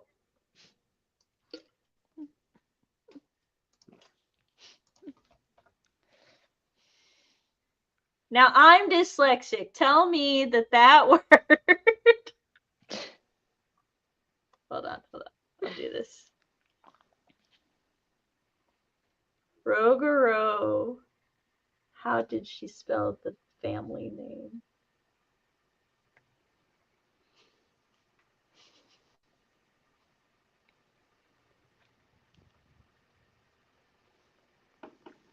All right, so to a dyslexic, these words are extremely similar. They're just the syllables are swapped. But yes, you would have won the bet. It's one of those times where you come up with another story to tell people what your inspo is, like run it through a PR person. Yeah, or just maybe talk about other inspirations, Jessica, you could create a monster from the catacombs because that is super creepy. Catacombs do be creepy. I was actually looking up Le Volpe and Le Bête de Gavroche. See, that's a werewolf thing. I'll take your word for it. This is beyond my capabilities of French. Le Bête du Gavroche is the beast of Gavroche, which was like a giant ass wolf. It's considered the first werewolf myth of France. So I don't know about Le Volpe though, but Lope means wolf, so I know all French words relating to wolf and werewolf. That's only that's only partially true. I specifically know Le Bête because of Le Bête et les Belles. So, which is the original title of, or no, it's La Belle et la Bête, The Beauty and the Beast. So, I know things. Excuse me while I look up Voiloup.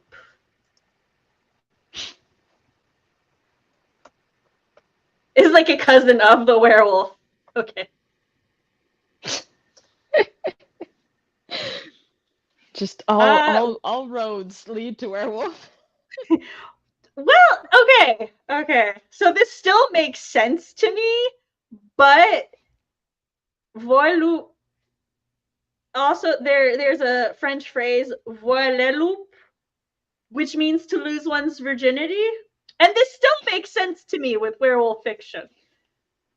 This still makes sense because a lot of werewolf mythologies are warning against men. So, well, the original werewolf lores are warning against terrible men who will do things to you.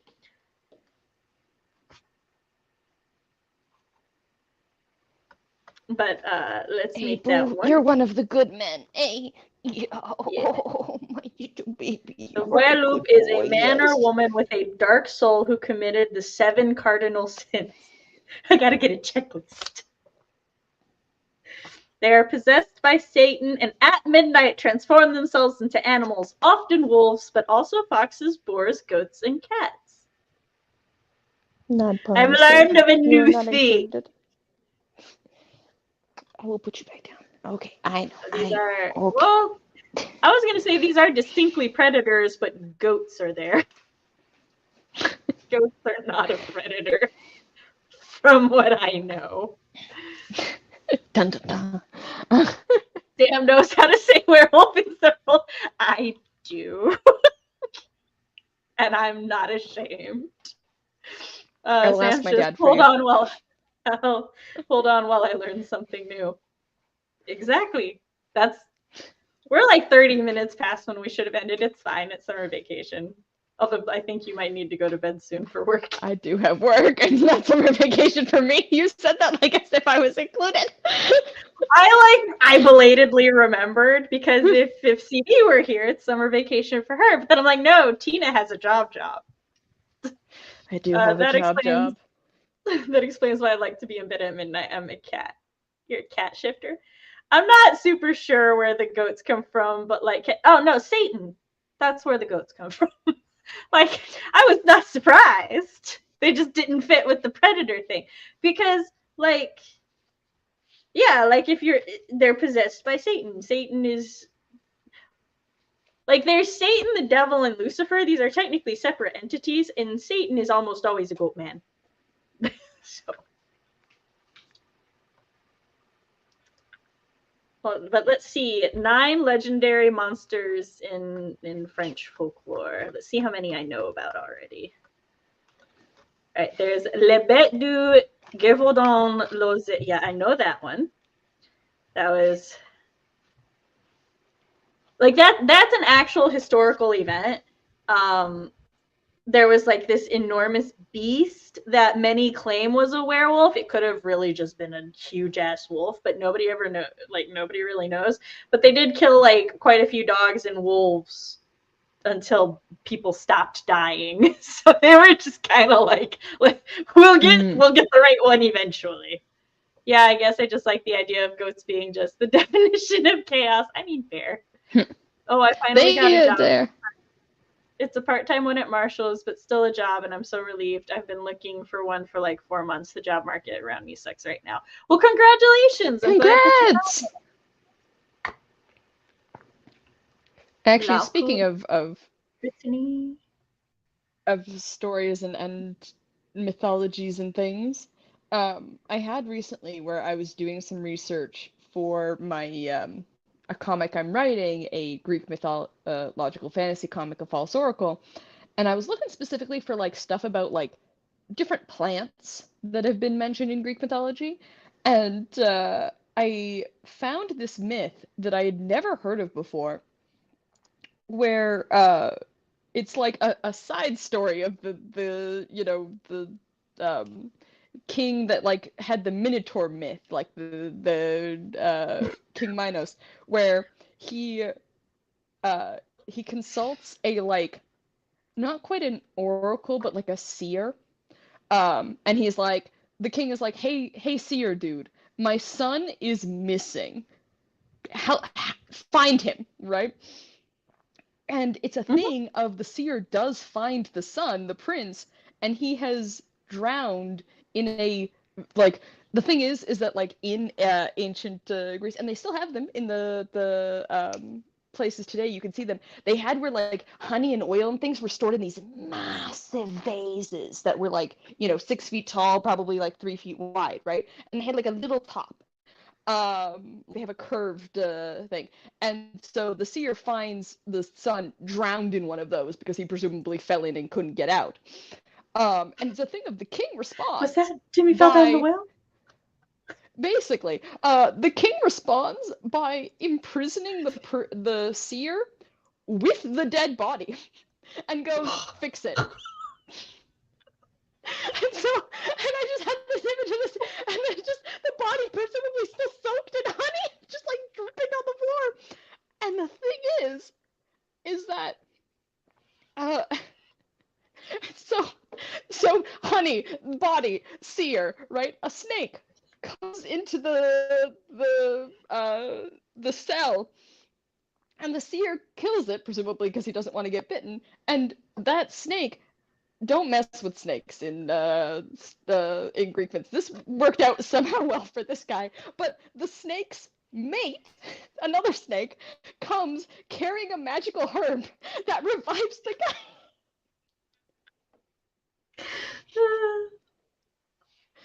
And then they both get freed at the end. And I read through that myth and I was like, what? Because I've never heard Just of gets it, wilder. but it really got me. For anybody And I'm like, curious, I haven't saved. I've got it Just here. I don't know For if I'll be anybody able to find that interested, one for you guys. there's the Greek, or not the Greek. There's the French things that I was the Everything's article I Greek. was Everything's Greek. Even this French thing is Greek.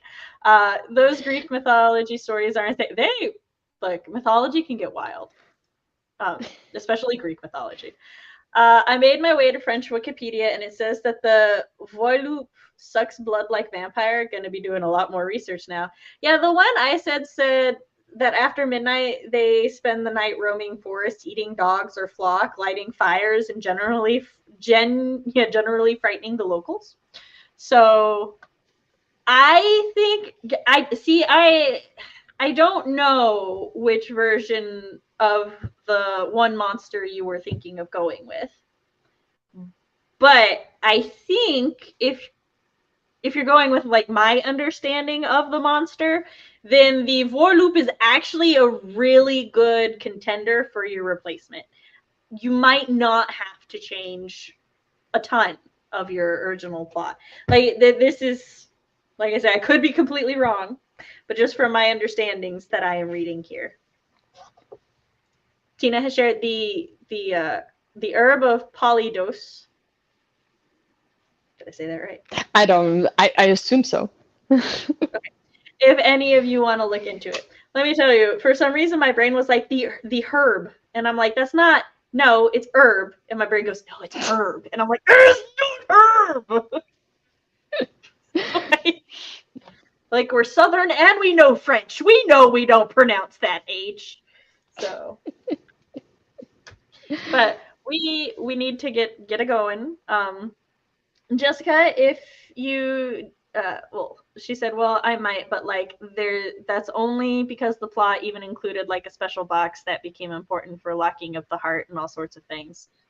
That's fair. We need to go. If you want any help, you can DM me on Instagram and maybe I can help you. You can also, if you wish to join the Sam's Realm at my Ko-fi below, do the dollar thing. We like to dollar membership tier. We like to help people world build and discuss cultural mythologies and stuff there. And yeah, so we will. Thank you, RP. According to the timestamp, it was the same time. But Was it? Okay. we know. RP. Got back to the computer just in time. He was like, "Oh no, she said that they were ending." Me and I gotta RP go. are gonna become rivals the way CP and Matt are. I'm gonna fight you over this. It all starts somewhere. But all right, we will catch you all later. Hopefully at Whip Wednesday or my writing work shift Thursday. And if not, we'll see you next week. Bye.